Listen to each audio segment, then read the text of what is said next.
but you can think whatever you want to believe, Trevor. And I believe that we are on the YouTube stream. Brought to you by our friends at Thornton's Big X YouTube stream, fueled by Thornton's. Power up with any of their 11,642 locations. That's now 11,684 locations. A new one just opened up by Corey's house. Power up with great coffee, fuel, and discounts every day at Thornton's.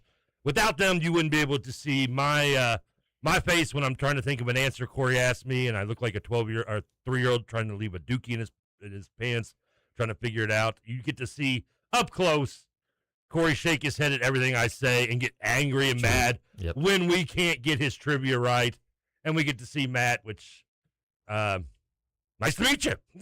we need somebody, you know what? We need somebody to put on the front. He's like the guy in the front of the Abercrombie and Fitch store that they put out there. Me and Corey are the guys behind the register, the bait and switch. Yep. He's the guy with his shirt outside the store, getting all the good ladies to come in and buy clothes.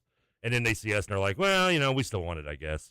Well, and then they walk out and see Matt, like, hey, why does it look like that? Matt's taken, so I don't know if he's going to have his shirt off or anything, but, Well, it's still one heck of an intro either way. I mean, sure. Hey, she knows he can get his engine revved as long as he knows where to park it. He knows he's good.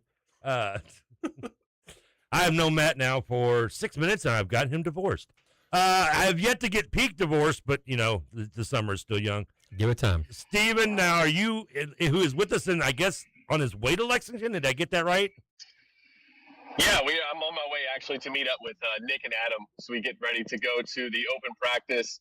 There's an open practice going on right now with the basketball team. That was announced early this morning. Mark Pope did an Instagram live and said that they would allow fans who wanted to come in and see their open practice. So Zach Gagan and Jack Pilgrim of KSR, they're there. They've got a report that I'll be able to get to in just a moment.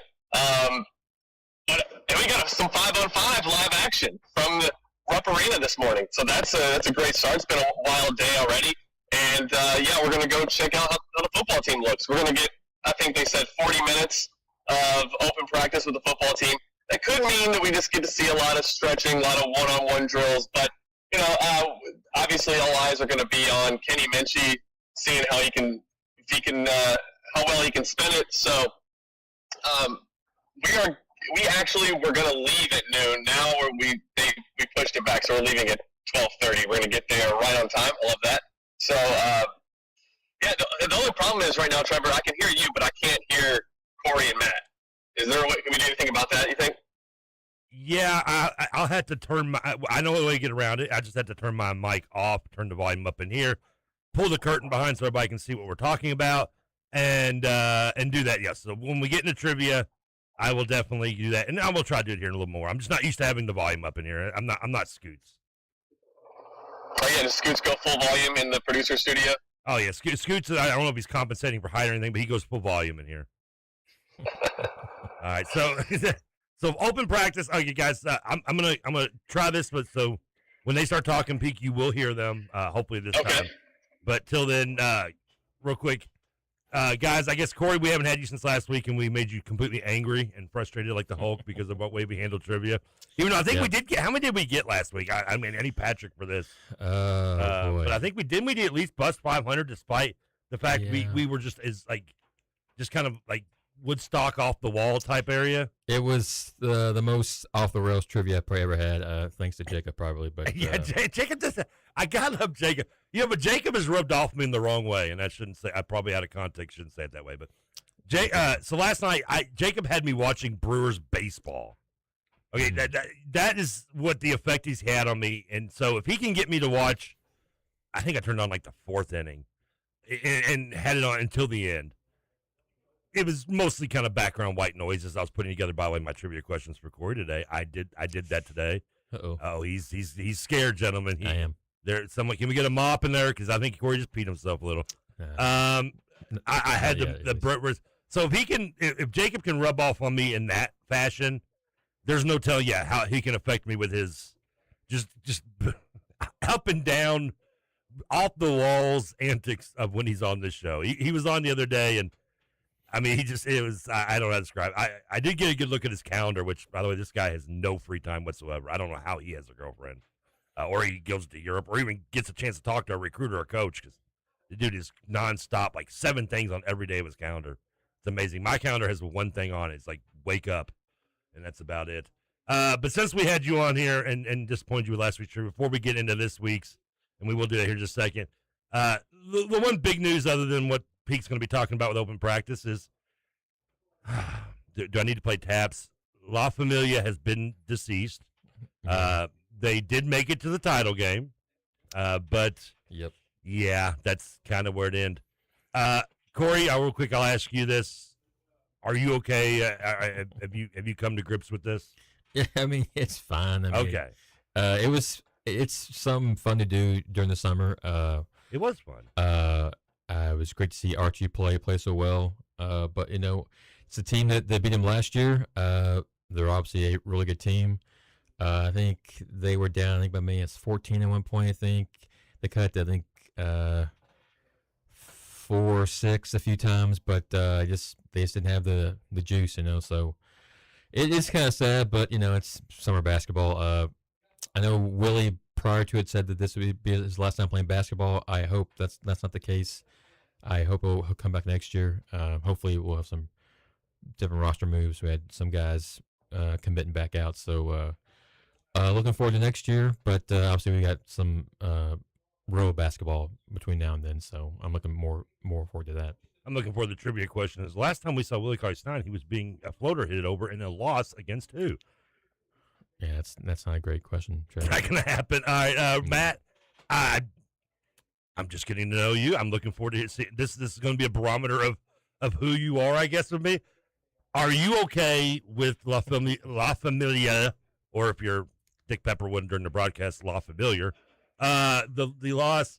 And I want to get this is a great question. If they had won, would you have hung a banner? No, absolutely, we would not have hung a banner. We don't hang banners for weird stuff like number 1 coaches poll. What about classes? NIT? We don't do stuff like that. What about the Untouchables? That wouldn't be fall under weird. No, for being untouchable? No, I think that's completely justifiable for turning the program around in that moment and representing what they did. Of course, winning a silly little summer tournament. So no, I'm okay. As you're getting to know me, there is something called the sack jinx, which is just anything that I touch UK athletics, I just entirely ruin. So I honestly didn't watch much of the TBT because I was busy for the first couple of games when we beat Louisville. I'm like, hey, if it ain't broke, don't fix it. So I just kept not really watching that much and allowing the team to continuously win. It was nice that we got to see the maximum number of games. So even though we lost in the championship, it kept us entertained for as long as possible and something to talk about on our Up to No Good podcast. Yeah, I'm fine. I would not have hung up a banner. It would have been super fun. I would have liked that our Kentucky alumni would have been a little bit richer. They would have had their share of $2 million. But doesn't hurt my bank account. So personally, I'm doing fine today. All right, Pete, I got to ask you real quick. Of all things he said, what is your thoughts when he referred to it as a silly little, I think I can quote, silly little tournament? Did I get that right quote? It is. It's a silly little tournament, but I love this silly little tournament. Like, I think if they had won it, I liked what TJ, how he worded it, how TJ Walker, the sports talker, worded it on Sunday going into the game. That if you win, you hang an appropriately sized banner in memorial. Yeah, I don't think it needs to be this massive thing. We're not going to have a parade. We wouldn't have had a parade for it. But, no, those guys take it serious, and they deserve to be recognized for it. So it's a silly summer tournament that I put in the topics list today only because I knew I saw Corey at the game, and I wanted to allow him to share his thoughts on what was a really fun run. And like Matt said, you got the maximum amount of games out of it. For us, I went back and counted it up, guys. We had on our YouTube channel like over 110,000 views that we got this summer from La Familia coverage. So I hope they keep doing it every year because it gives us something to talk about, and it gives something for us to cover over on KSR, because that would have been, outside of SEC Media Days, 2 weeks of really nothing to cover or talk about. So that's one of the selfish reasons why I like it, but it was a lot of fun. And I do think an appropriately sized, like a small little TBT 2026 champion would have been fine. What about like a pennant, like a 3-sided pennant? The 4-sided banners are for actual UK athletics championships, but you take away a side and it's applicable. 3-sided pennant if we are to win like next year or something. Was that a correct answer there? Oh, no, Trevor? I was caught in the middle of doing two things. I was trying to get it loaded while I was trying to mute Peak, and then the timing did not work out well there. I don't know. Pete, did you hear Matt's question? I think you did, but I'm not sure. I think we lost Peak. Okay. What a show, Trevor. Yeah, look, What a show. there's Peak is gone. I just went to the thing and he's gone. Well, apparently Peak was pissed off about the little tournament comment, hiding it well in his response, but very upset about it. I will steal his response for you as you I guess you asked making it a pennant, like old school, like you hang in your bedroom back in the day, type 3-prong pennant. Is that what you're talking about? Yeah. Okay. Yeah. I mean, I'm okay.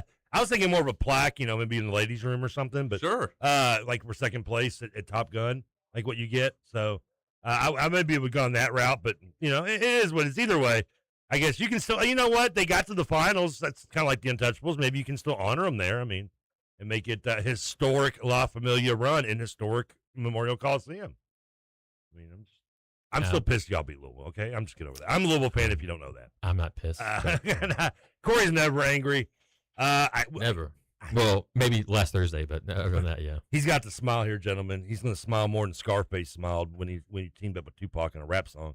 We've got a few minutes left. I tell you what, I wasn't going to do any like music, guys. So I do have the obviously correct answer here, as Peak rejoins us now. Finally, Peak, did you find a good connection spot in Lexington? We're good. We're good. We are. Okay. We're not in Lexington yet. We haven't even gotten on the road yet. So Where's we? I don't see anybody in the car with you. I'm in a Kroger parking lot. Oh wow, say hi to Ty. This is where we meet. Yeah, this is where we meet to carpool. Sometimes we have a few locations that the three of us meet up because we're trying to save on gas. Yeah, well, we always like behind the scenes how things go in the behind the scenes world of KSR. Gentlemen, we got I tell you what, Corey, I'm going to let you lead the ship here. We can do about 4 or 5 minutes. Do you want to do birthdays first and then take our break? Sure, that's fine. Okay, let's start with Lee's birthday because we do 5, 6 birthdays. I think is it 5. 5. Okay, let's at least do the birthdays and we'll come back and finish the rest of the top of the hour. By the way, Peak, I did my questions to Corey today, and I'm not going to lie, I'm a little excited about them. I mean, I got tingly and from the waist down when I was doing them, so I am very looking forward to seeing if I can stump Corey. And maybe Matt, too. We'll let Matt jump in on those two. Maybe he can help. Okay. And assist. So I'm looking forward to that. All right, so let's roll, baby. I don't have the open. Well, you know what? Pete can't hear it. Patrick, my apologies. Going to mute Peak. See you driving through a storm currently? I mean, the video went out. Peak, I've got you on mute, buddy. There he is. He's back. Heads are falling off. I mean, it's disaster area. I promised you a clean trivia, and I may have lied to you within like 30 seconds. I usually only do that to women with breasts. Okay, so let's go, baby. Let's get some birthdays. Who's turning older today? At least 5 people. Starting with August 6th birthdays, of course. First up, former UK football player Maxwell Hairston, and now current Buffalo Bill, by the way. I'm glad you said that because I didn't remember him playing at UK. Okay. Well, now Matt, you know. this is your first time with us, at least with me, I would say. Yeah. I don't know. Have you been on KRC before? Oh yeah, tons. Okay, I've done this. Well, I know you're still learning about me, but don't worry, Trevor. Like, I know about the OG roll call days. I know about you and your Louisville fandom. I've been here a time or two. I used to be Nick Roush's replacement when TJ was still in the big boy seat. Yeah. You know, I mean, that worries me a little bit, but that's okay. God knows where my reputation is preceding me. I'm gonna let you take the wheel on this one with the age thing because I am off. He is currently a Bill, so I'm saying he's under 30. Let's start us out. Give us a perimeter. Where are we starting with, Matt? I think he graduated around 23, maybe 2024, 2022, somewhere that range. Actually, he might have left for the NFL draft as a junior, so maybe he was on pace to graduate in 23 or 24, which means he would have been 22 then, maybe born around 02. Oh, just doing some random math here. I'm going to say he's 24 years old. I don't know if you want to go one below or one above, but I'll put my guess as 24. All right, Peak, what you got? I'll go last. Let you piggyback on that. Listen, he says 24. I think the answer is 24. So I'm just gonna go around that. I'll do 25. All right, he's going. If you want to do 26, just to cover it. Or I'm gonna go 23. I'm gonna go one under and say 23. I'm gonna do the because I mean, come on, I'm a Price is Right guy. Who doesn't want to say $1? I'm going 23. Come on, Corey, tell us what it is. Trevor, he's 23 today. Come try to get me, gonna praise the Lord. Off to a great start. Oh baby, I'm feeling it. I bet you are, Trevor. Next is director M. Night Shyamalan. I don't know who that is. Oh, He did. you don't know M. Night Shyamalan? I mean, I can see you not liking him, but you got to know who the Village, Signs, The Signs. Sixth Sense, Yeah, The Village. Oh, okay. All right. I'm sure there's others. Actually, after Signs and Sixth Sense, there's really nothing It's really true. worth talking about. Touche. I remember the only thing about The Village I loved was I was dating this girl, it was like our third or fourth date, and we went to see this movie, and it was packed. Movie, if you've never seen it, is boring as bleep. Okay, the plot is not good. It is a boring movie, and she falls asleep during it. And there's a pivotal point in the movie where like a secret is. It's an M. Night Shyamalan movie. There's a Spoiler. I'm not going to give this forward, but there's a twist because it is an M. Night movie. Right. And so it's like in the peak of this, no pun intended, Stephen, of this like major twist, and the place is silent. She's knocked out, and she lets the biggest one rip in her sleep. I mean, everybody in 3 aisles down can hear it, and she wakes herself up with it, and she's like, "What's going on?" I'm like, "Oh, so everybody's looking around." And she's like, "What happened?" I'm like, "Oh, so and so did it," you know. And you two are now married, correct? I would like to say that I'm not Seinfeld. I'm not like dumping her because of that. Because, beggars can't Sounds be like she choosers. took a dump herself, actually. Yeah. 6 today. All right. So y'all were in the ballpark. 56. 56, yeah. Some of us were in the ballpark. What a twist. Some of us. I didn't see that one coming, M. Night. Yeah, that's quite a twist. Yes. That was better than Lady in the Water, I promise you that. I'm sure.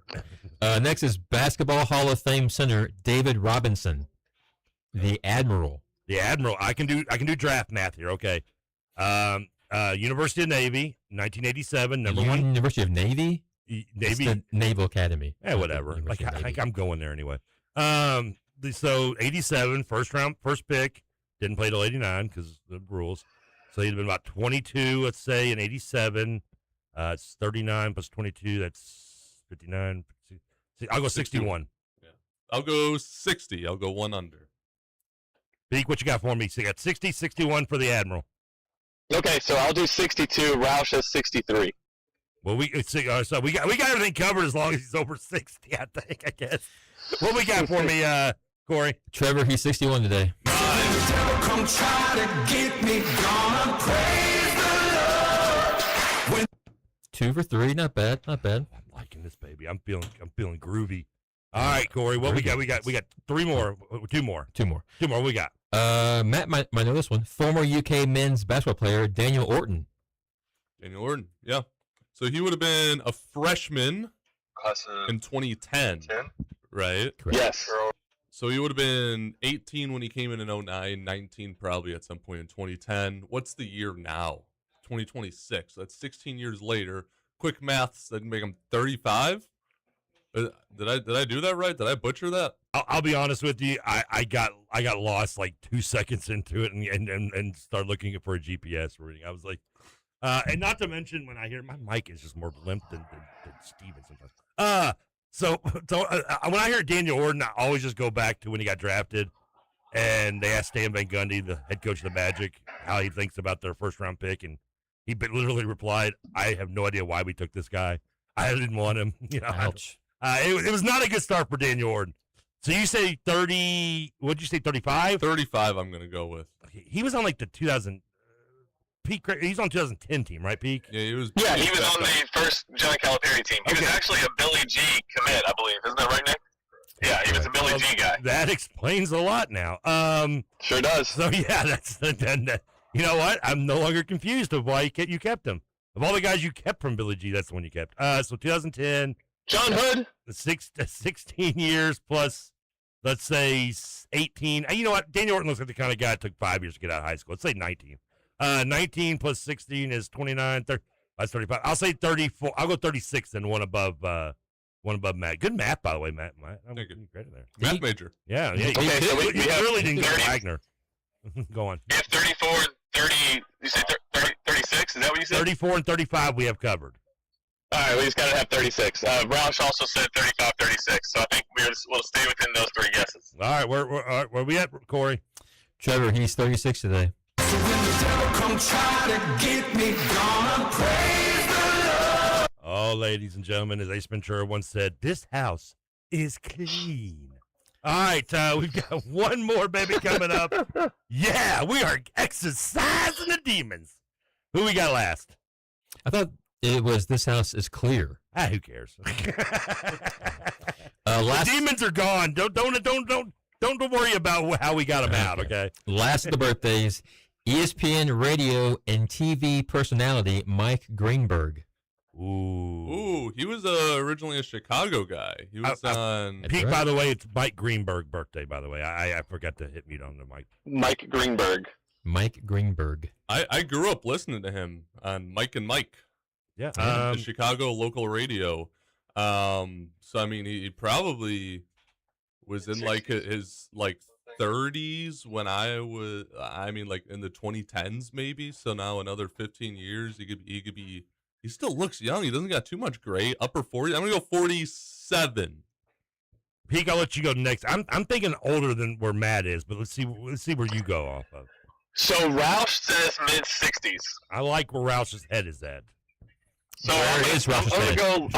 I'll split the difference there. I'm gonna go 59. So 64, Roush, you want to say? 64. There you go. So 64 and 59. So we got 64, 59, and Matt was 40. What did I say? I was like 47. 47. We'll stick okay. with it. I'm gonna go into the. I'm kind of closer to Roush. I'm gonna say 55. Stephen Peak, he's 59 today. So when the devil come try to get me, gonna praise the Lord. It's like over a decade thanks. off. Wow. Did we only miss one on that one, by the way? You missed M. Night Shyamalan Ding Dong. Oh, just add that to another list of reasons why I hate that dude. Hey, he's a good director. First of all, Signs was okay. Sixth Sense overrated. Okay. You know what? You know what I like? I like Stir of Echoes, which came out before it, technically. Do you want to go to break or? Yes, I do want to go to break. I don't know if I want to end this hot streak, but we got to take a quick break. Peek, hang out with us. I think he's in the parking lot doing something. That's creepy because he's in the Kroger. We've got Matt Sack from Rup to No Good. I keep wanting to do it Scooby-Doo voice. Rup to No Good. And Corey Price, because it is trivia here on KRC. We'll be right back here on the Big X. Who can it be now? Who can it be now?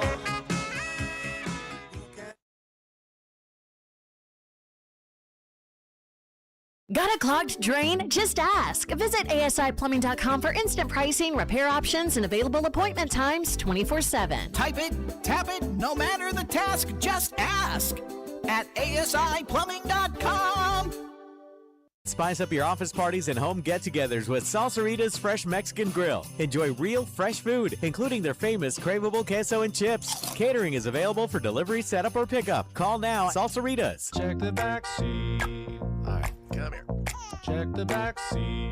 Gets in your head, right? Good. Because every year, dozens of children are forgotten in the backseat of a car by a parent or caregiver. All never thought it could happen to them. A message from NHTSA and the Ad Council.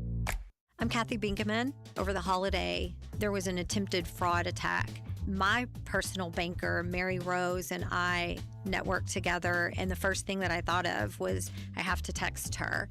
And it was just within the next few minutes, there was an entire team that came together collectively. And that's just not the type of service that you typically get from your bank. That's Kathy's story. Now let's get to work on yours. Republic Bank. Time to thrive. Member FDIC.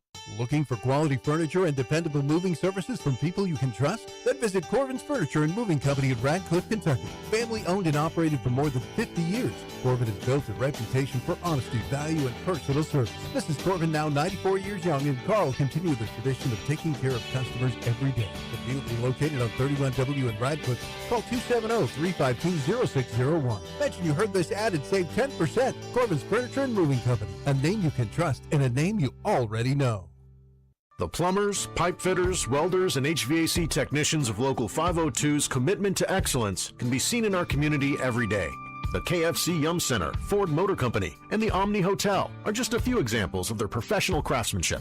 Local 502 has been part of our community for over a century and invests over $1 million annually training skilled local workers. Members of Local 502 are your friends, neighbors, and children's coaches.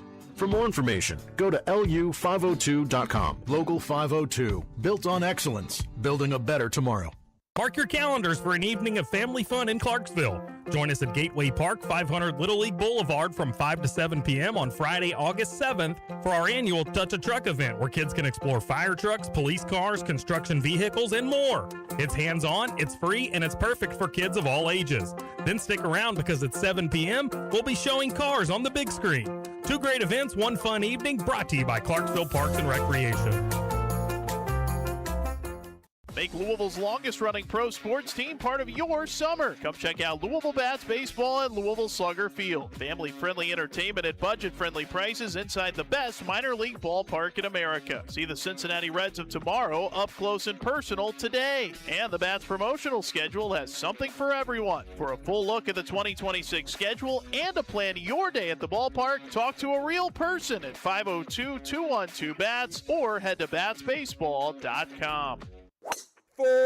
Swing into the action at Park Mammoth Golf Club, a breathtaking and challenging course just off I-65 in Park City, Kentucky. Stay in the know with the Park Mammoth Golf Club app. Get course updates, special offers, GPS, gift cards, and easy tee time bookings. After your round, unwind at the Mammoth Grill where delicious food meets stunning course views in our brand new clubhouse. Visit parkmammothgolfclub.com and experience the best in golf today. No hot water? Just ask. Visit asiplumbing.com for instant pricing, repair, or replacement options and available appointment times 24/7. Type it, tap it, no matter the task, just ask at asiplumbing.com.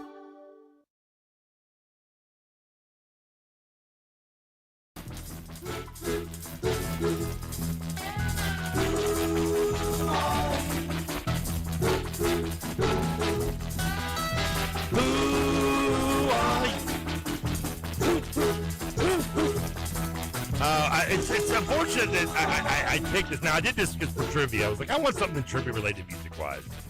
I got 8, because I'm not doing, like, the background music, but nonetheless. It is sad, though, that Peak actually can't hear The Who playing, and he loves The Who. Who? Exactly. So, unfortunately, Peak, he can hear me now, but we were playing The Who, Peak, in case you're wondering. I'm sorry you didn't get to listen to it.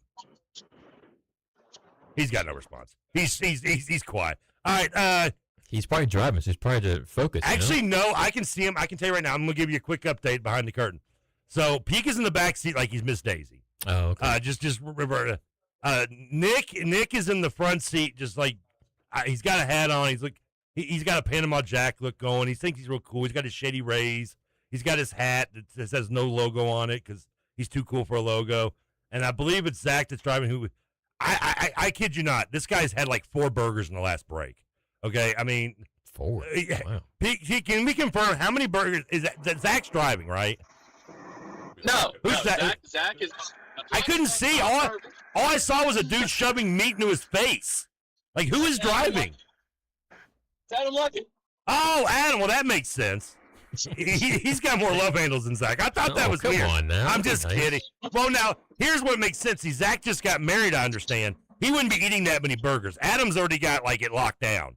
Like, him and Nick are up there just, like, eating out of a trough. They can do that. They've got the marriages. So it must be lucky. I think he had like 2 quarter-pounders since we started the show. Just 2 burgers. That's it. They were double quarter-pounders, dude. Don't lie. Man's got to eat. 2 cheeseburger meal. Yeah, I'm and sure. A fry and a chicken meal. Easy. Not as big as top 3 is. Multiple combos. All right. So enough about Adam Luckett's gluttony habits. Let's get back to trivia, gentlemen, because you know what? We are rocking on. Before we do that, I do want to say one thing. On the Gameday Men's Health text line, make sure to check out Gameday. Defining a new era in men's health. Gameday Health delivers real results like we do in trivia. No shortcuts because we don't need them. Testosterone replacement, I mean, maybe for Nick. weight loss and peptides, vitamins and sexual performance therapy. Not needed by anyone here, but it's always good to have an extra edge. Go to GameDayMensHealth.com and get that edge, and a couple texters on that. One texter says, guys, what about hanging a runner-up banner? Only UK fans would support a YMCA. That is not surprisingly from South End Josh. It is from someone else. And Patrick Murphy wants to reassure me and let me know that, yes, you went 4 for 5 on birthdays. Boom.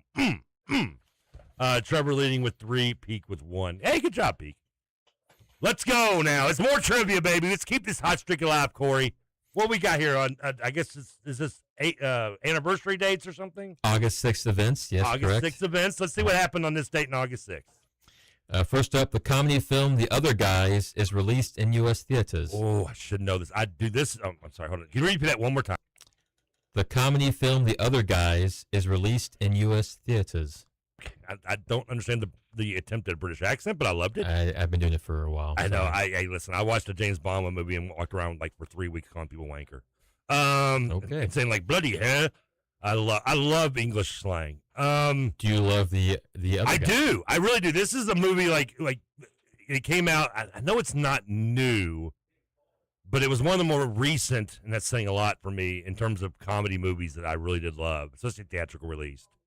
I mean, the Yankee Clip. I mean, the whole thing. It is a very good movie. Matt, I'm going to let you go first on this one. I have a range in my head, but I'm going to see how closer you are with this because it is movie trivia, and this should be my expertise.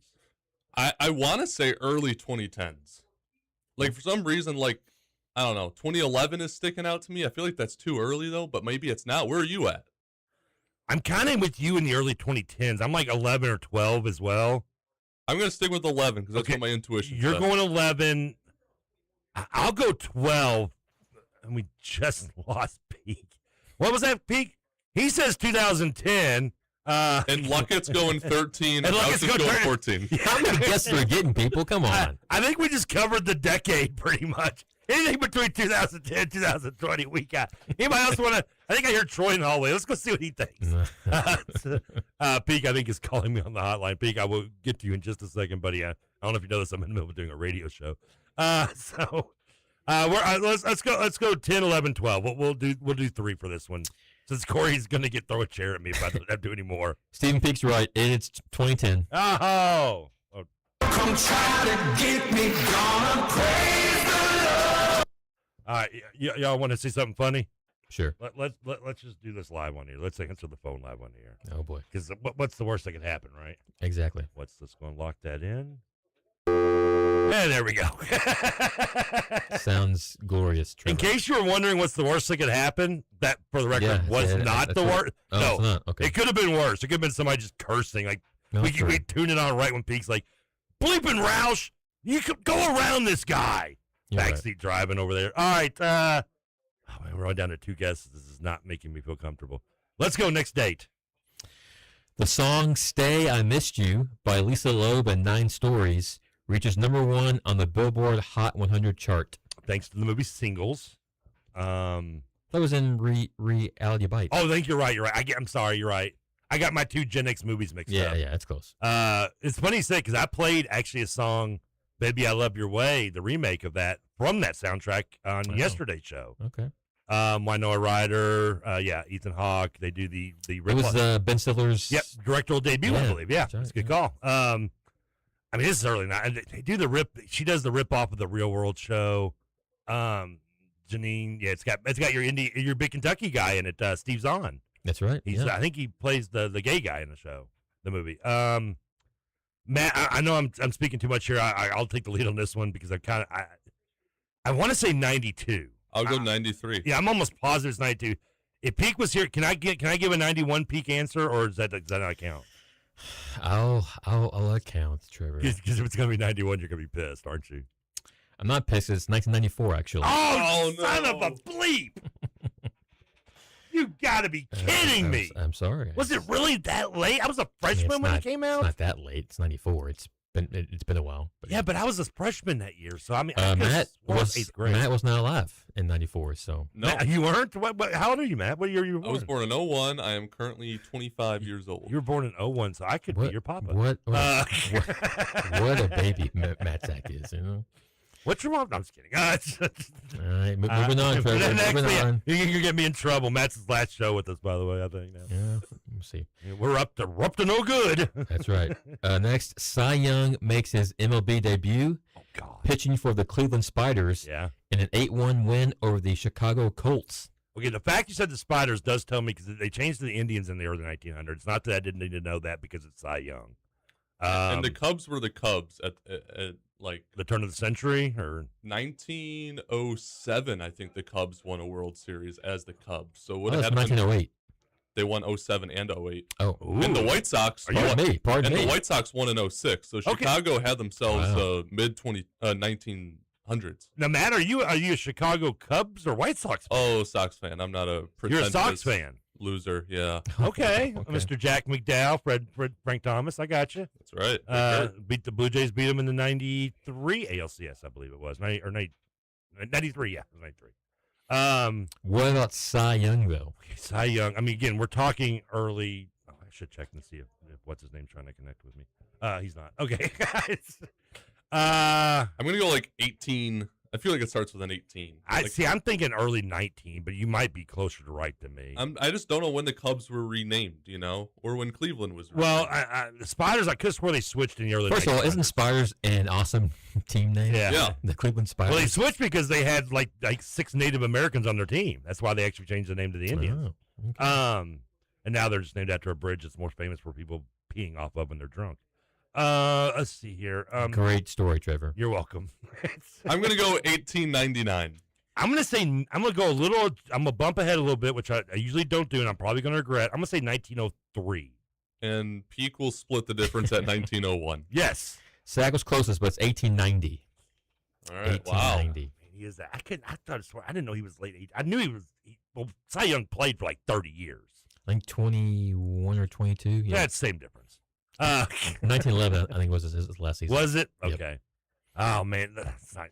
What are we now? 1 of 3 on these? Yes, I believe so. And one was a movie. Oh, I know, Trevor. I mean, come on, Shameful. come on. Shameful. Let's see if Trevor knows this one. The children's TV show Blue's Clues airs its final episode on Nickelodeon. Okay, now first of all, if I was watching Blue's Clues in its prime at my age, that would just be creepy. Okay, without a kid at least. Matt may have watched Blue's Clues. This might be Matt. Now, one of my buddy's kid, he did watch Blue's Clues.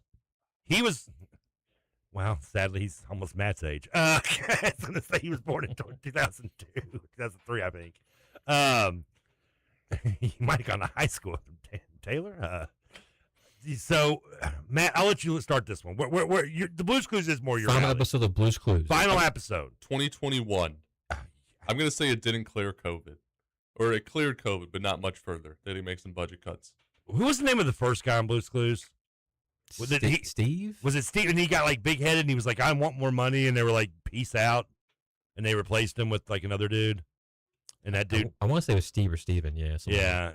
And they were like, yeah, like he's like, I'm bigger than the dog. They're like, well, good luck. By the way, has anybody ever heard from Steven since? No. No. I think maybe Matt might be overshooting it here, but he's probably not because he was closer than I was on Cy Young.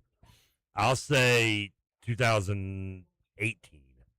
And let's say Pete goes 2020. He goes 2020 and it doesn't survive COVID. You guys weren't that close. 2006 actually was the last episode of Blue's Clues. Man. No, I'm sure it's been on since then. Well, reruns, yeah. Yeah. But the last one. How was the question? The children's TV show Blue's Clues aired its final episode on Nickelodeon. So should you have said new episode? Sure. The fact you didn't say new means I could say today, and that would be technically correct. Hey, I don't make the rules. Buddy. You knew what I meant. You think I would, but I don't. Last of the events, the World Wide Web is invented by English computer scientist Tim Berners-Lee. Okay, hold on. I thought Al Gore invented the web. That might be internet. I think the World Wide Web and internet are technically, if you want to get in it's technically different, but I want to feel. You said British, right? English, but yeah. Same difference. They all have bad teeth. So, but suddenly I'm not English. I would say, I feel like this is like circa like World War II era. Matt, where are you feeling this? You're more recent in schooling. Yeah, so I would anywhere between like 1930 and 1950 is where kind of I was hovering. All right, I'm glad y'all. I'm sure it's not close. We're probably way off. Horrendous. I'm gonna say 1940. I'll go 41 just in case. I believe the internet is around the time, but remember, this is the World Wide Web, 1991. Okay, so we're okay. That was confusing, Corey. No, it wasn't. I said the World Wide Web is a minute. I didn't say the internet is a minute. We got Blues Clues again. I hope I get you on all my questions. You probably will. So, in honor of Mr. Sack being here today. Hey, Sack. Thank you, Sack. I just love saying Sack. Sorry. I do. I bet you do, Trevor. These are all about people named Matt. Nice. Oh Okay. man. Well, this is your wheelhouse, dude. If you don't get We'll these, see if he knows his Matts. That's right. I think you did in honor of Trevor once, and I got like one of them. That's right? true. I did. You got like one of 10. I think one of them was like, "What is your name?" I'm like, "Damn it." I think a couple of these are pretty easy, so I think you'll get a few of these at least. All right. My turn to turn it around. I don't think I've had one right yet. I've had a couple assists to Trevor, but I don't think I've outright got one. Where are we at score, Patrick? I'll let you. Our text line can check us. Well, we only got one of the last 5, right? So we're 5 of 10. 5 of 10, something like that. So we're bouncing around 500. All right, so we need to get over 500 here, Matt. Are you ready? I'm ready. We're gonna rip. We're gonna get a kill stop. We're gonna rip off 3 in a row. Chest pump me through the wall here. Hold on. Here. Okay. There we go. There's that hurt. Name this Academy Award-winning actor who played the character Matt Hooper in the 1975 film Jaws. I'm trying to remember who played Matt Hooper. I'm trying to remember which guy was Matt Hooper. That's kind of the question, Trevor. I can't get this one. I'm sorry. Please tell me you've at least seen Jaws. Yeah, that's okay. That's the shark. Now the original or 3D, because the 3D one was really. That's the original. Okay, the original which came out. Did I get credit for saying 1975? I literally said it in the question, Trevor. So sure, why not? Well, that's not that. That wasn't the point. The point was, do I get credit? No, because I said it first. Oh, Mr. Christopher Columbus over You're there. you're avoiding the question, sir. Oh, damn, as quickly as well as I can. So the actor's name is Matt. No, the character's name is Matt Hooper. Oh, okay. That's why I got confused. Okay, I got. That's where I got confused. I thought they were. Were you listening to the question at all? Obviously not. If you don't know that, then you're not listening to me. Yeah. Richard Dreyfuss. It's Richard Dreyfuss. Yes. Come try to get me, gonna praise the Lord. No, I really did get confused when you said Matt Hooper. I thought like all the actors' answers' names were named Matt. That's where I got it. Okay, No. we're good now. Yeah. We good. We got it out of our system. Let's roll. I think y'all will get this one. Can you name the only Matt to win the Heisman Trophy? Matt Leinart. Yeah, Leinart. Yeah. It's Matt Leinart. That's it. Come try to get me, gonna praise the Lord. I get excited. I'm like JoJo the Circus Freak. I'm like, I have to answer something. 2004, of course, of the Trojans. Now and he got to keep it, unlike his teammate. That's true. Well, I think didn't Bush get it back? I thought, or no? Did he? I Recently, yeah. Yeah, I Years think recently ago. got back. Okay. Can you name the first Matt to be named NFL MVP? I'm trying to think. Probably can if you give me a second. Matt Ryan? No, you never won. No. Actually, Trevor, it's Matt Ryan. Wow. All right. Come try to get me, gonna praise the Lord. What a pull. It was Matt 2016 with the Falcons, of course. Yeah. Wow. The day he got drafted, I was like, how is he getting taken above Brian Braun? We beat that. We're so much. Yeah, I'm glad that's on radio. All right, next question. Can you name the only Matt to win a PGA Tour golf major? Oh, he found my weakness, Matt. He found my kryptonite. Because only Matt to win a golf major. Oh, of all of the 4 majors ever? I checked. Yep. Can we get a year? No, come on, man. This is. There's only one. It can't be that hard to pick. This is the big leagues, man. You got to guess on your own. Yeah, Matt, I'll let you. I don't. Do you know any golfers named Matt? I don't. I'm trying to. If I think of one, I'll guess one, but I can't think of one. I'll say okay. I'll go Matt Smith. That's a great guess. Smith is a very rare last name. I'll go Matt Johnson. Even better. It was Matt Fitzpatrick. That was Ryan's cousin. He won the 2022 U.S. Open. So. I could know that. I could have known that. Not that long ago. No, I did. What was the tournament again?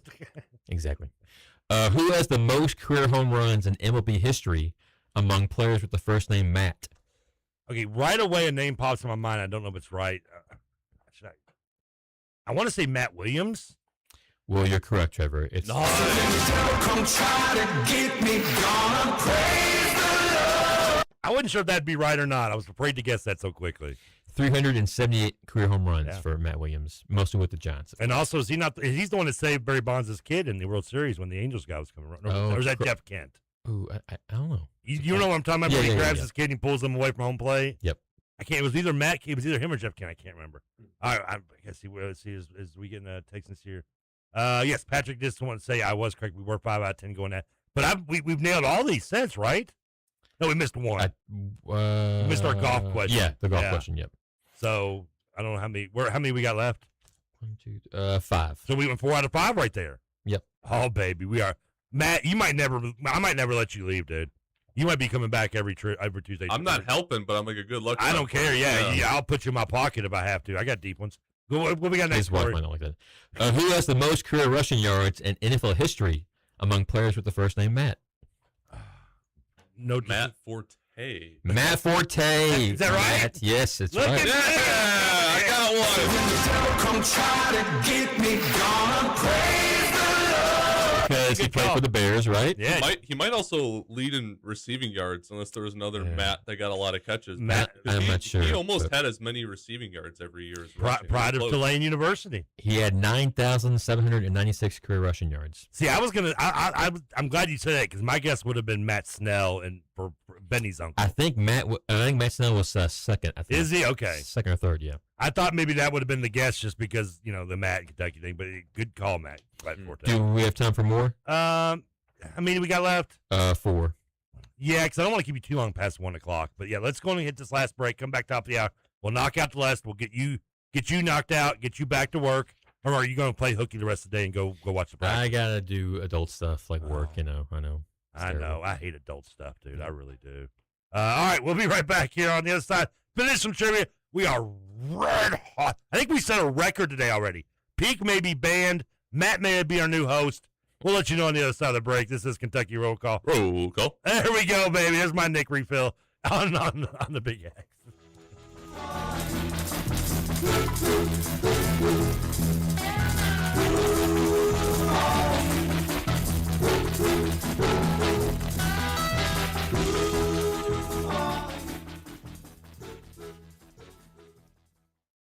This is Kentuckiana's only locally owned sports talk. The Big X, AM 1450 and 96.1 FM, WXVW Jeffersonville. Hey there, New Albany. This is Mayor Jeff Gahan. It's another year here in our River City, and what better time to show your support for our high school's athletic programs. Whether it's basketball or football, track and field or soccer, swimming or tennis, our Bulldogs are giving it their all on the field and court. So let's rally behind them, New Albany. Come out to the games, cheer them on, and let's make some noise. Let's show everyone what it means to be a part of the best city in southern Indiana. Go Bulldogs. If you've been hurt in a car accident or hurt on the job, there's only one law firm to call. Call my friend Tony at the Collier Law Firm at 502-736-8141. Tony will get you paid. This guy used to work for the insurance company, so he knows the other team's playbook. Tony's a diehard Cardinal fan. His family's from Portland and Shively, and he grew up in Fern Creek. With that combination, you know this man can fight and win. In an accident or hurt on the job, call Collier Law Firm. That's Colyer Law Firm. Call today. There is nothing better than a great golf outing to Christmas Lake Golf Course in Santa Claus. You'll love the scenery and especially the fully stocked golf shop with great prices. Christmas Lake Golf Course offers Monday and Tuesday specials along with afternoon and twilight specials too. Call 877-XMIS-GOLF. That's 877-962-7465 option 1. Or go to ChristmasLakeGolfClub.com for more information on the upcoming events at Christmas Lake Golf Course in Santa Claus, Indiana. Spice up your office parties and home get-togethers with Salsarita's Fresh Mexican Grill. Enjoy real, fresh food, including their famous craveable queso and chips. Catering is available for delivery, setup, or pickup. Call now. Salsaritas. Check the back seat. All right, come here. Check the back seat. Gets in your head, right? Good. Because every year, dozens of children are forgotten in the backseat of a car by a parent or caregiver. All never thought it could happen to them. A message from NHTSA and the Ad Council. T.A. Jenkins and T.A. Jenkins Company, LLC, proud sponsor of high school basketball on the Big X. Call Terry Jenkins at 812-989-7381 for your residential and commercial construction needs. Design, build, or remodel, it's T.A. Jenkins Company, LLC, located in New Albany. Email Terry at tajenkins@tajenkinsco.com. That's Ginkins. T.A. Jenkins Company. When design is key to your landscape project, give Walnut Ridge Landscape and Design a call at 812-288-6691. Walnut Ridge has more experience than any landscape company in the area. Remember, Walnut Ridge Landscape and Design. When design is key to your project and you want the most experienced landscaping company in the area. Give Walnut Ridge a call at 812-288-6691. Walnut Ridge Landscape and Design. When design is key. The plumbers, pipe fitters, welders, and HVAC technicians of Local 502's commitment to excellence can be seen in our community every day. The KFC Yum Center, Ford Motor Company, and the Omni Hotel are just a few examples of their professional craftsmanship. Local 502 has been part of our community for over a century and invests over $1 million annually training skilled local workers. Members of Local 502 are your friends, neighbors, and children's coaches. For more information, go to lu502.com. Local 502, built on excellence, building a better tomorrow. It is humid out, and that's going to feed some downpours this afternoon. Not expecting a lot of coverage, but it only takes one or two to mess up the travel for this afternoon's commute. So just keep that in mind as you venture out around town, especially with the school buses out and about. Otherwise, hazy and humid, high temperature of 87, mid-70s tonight, and upper 80s again Friday. For the Wave Storm Tracking Team, I'm Brian Good. This is Dugan Ryan. I would love the opportunity to talk with you about how we can help grow your business and have your business's brand associated with Big X Sports Radio. Give me a call today at 812-725-1457. Welcome back to Kentucky Roll Call. I think we ain't doing yet. You personally, I think we ain't doing yet. With Walker and Peak.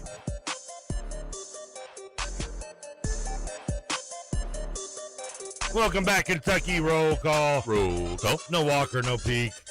Just TK, Matt, and Corey. Always the better trio anyway. Of course. Peak's not. I did talk to Peak during the break. He's going to join us in the next segment. So it's you and me, Matt, on this one, okay? You and I are going to set the record. We're filling in. We're the Pippen and Jordan of this combination. We're going to make steam come out of Corey's ears because he works so hard, and he always does, and we appreciate him for it, for doing the trivia. But we're going to nail them all like prom dates. Before we do that, if you want to watch steam come out of Corey's ear, you want to watch Matt be up to no good, and you just want to watch me because, I don't know, you failed, you lost in your fantasy football league last year, and they're looking for punishment, and you have to look at me. That might be the reason. Any of those and plus more, all brought to you by our friends on YouTube, by Thornton's. Quality fuel, fresh food, friendly service. I went there, by the way, before I came to work. You see I got my Polar Pop there. I know people are watching. I got the blue one, too, just for KRC reasons. Usually I get the red cup because I claim it's a Louisville thing, but really it's just because it's 44 ounces and it's still a under cheap price with my Earnify app at Thornton's. And, I use that as an excuse for my gluttony. You save every visit with your Earnify app at Thornton's. 5 cents off per gallon each day. Earn points on fuel convenience purchases. 250 points offered, given to you just when you sign up. Corey and Matt have already signed up, so they've already gotten the benefit of that. Absolutely. On their app. There was one that was just built by Corey's house. There was. He walks right outside his door. It's right, and he goes there. right to it. Yep. I used to live on not far from here over in Hikes Lane area, where there's kind of a Walgreens across from a Taco Bell over there, and there's a next to, I may have mentioned this, where there's a Waffle House right next to that. I lived in the house right behind it.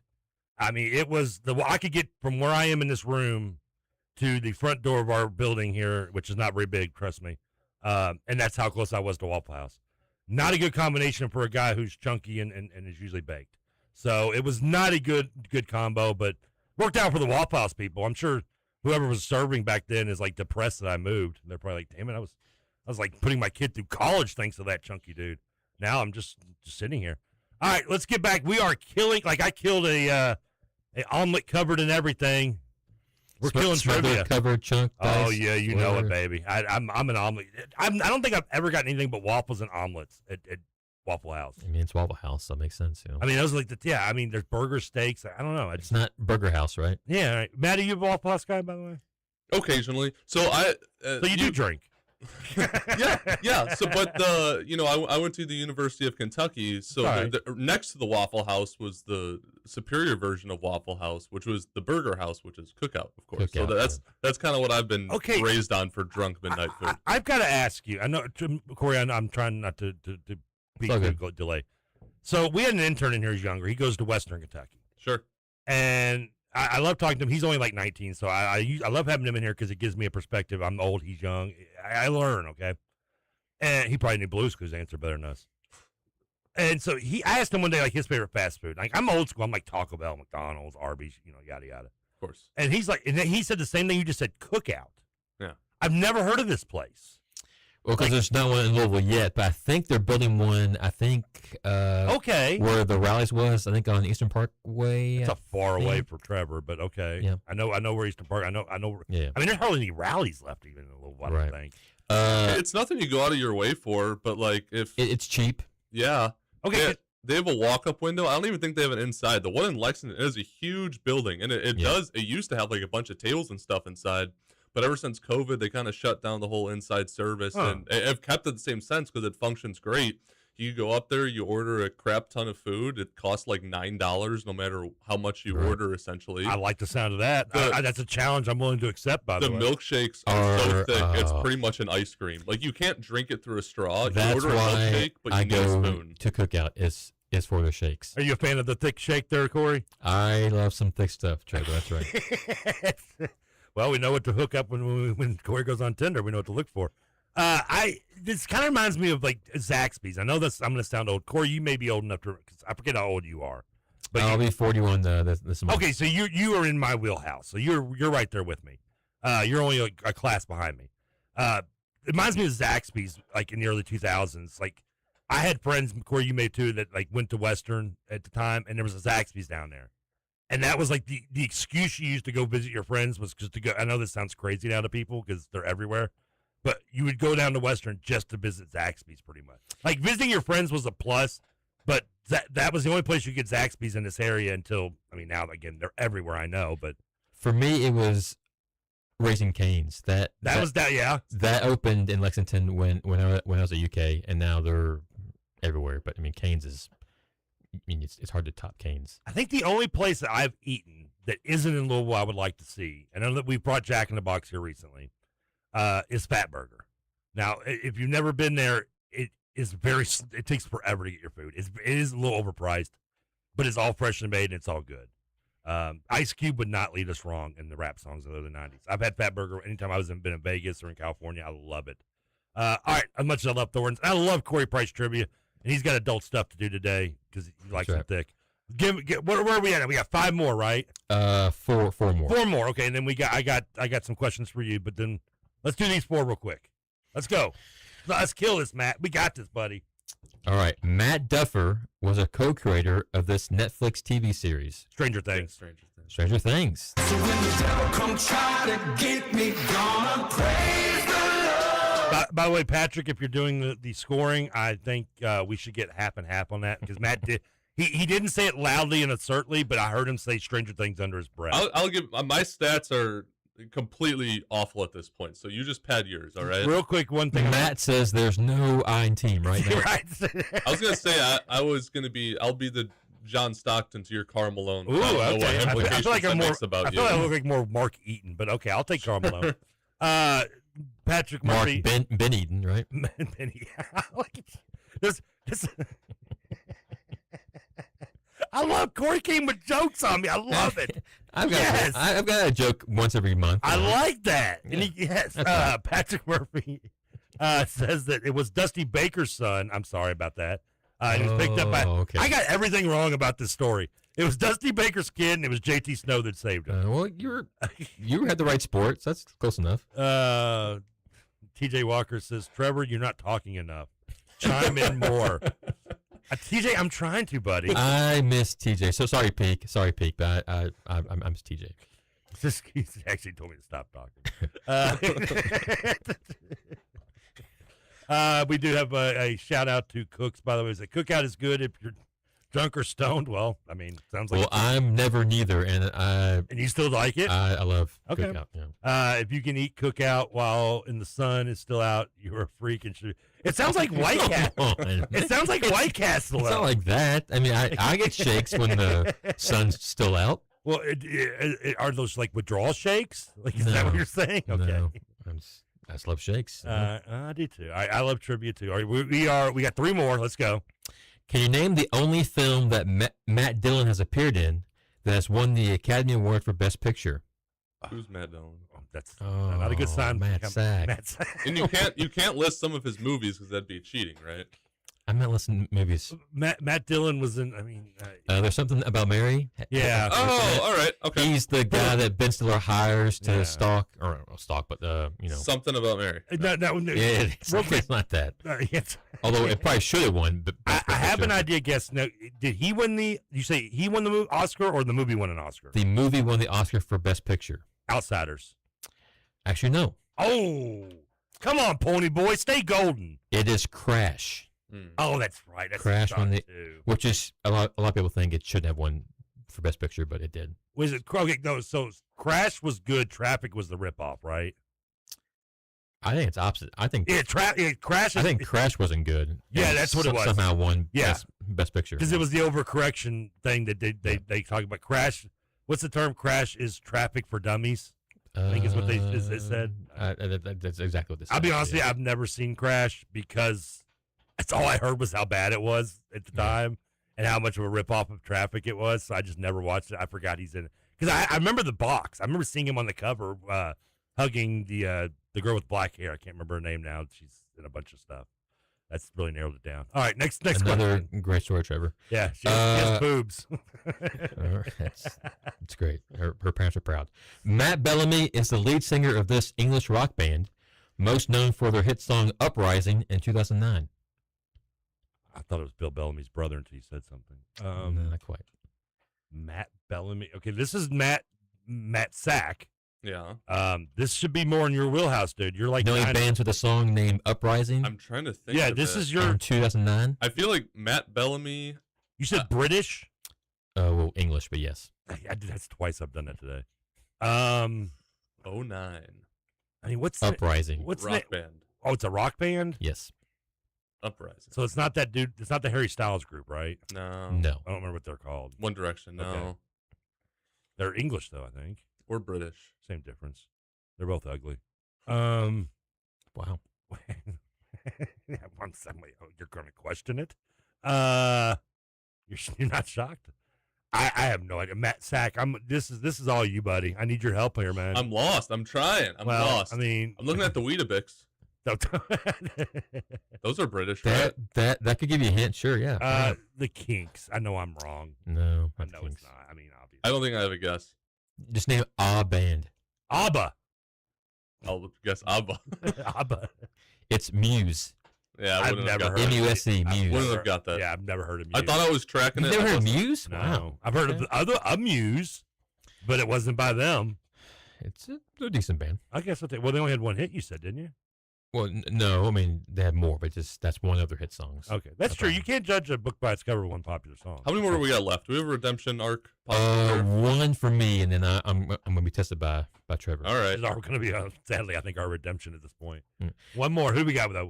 We're still over 500, I think. I think so. Yeah. The fictional character Matt Murdock becomes this Daredevil. superhero in Marvel Comics. Yeah, it's Daredevil. And it's Daredevil. Yeah. Nice.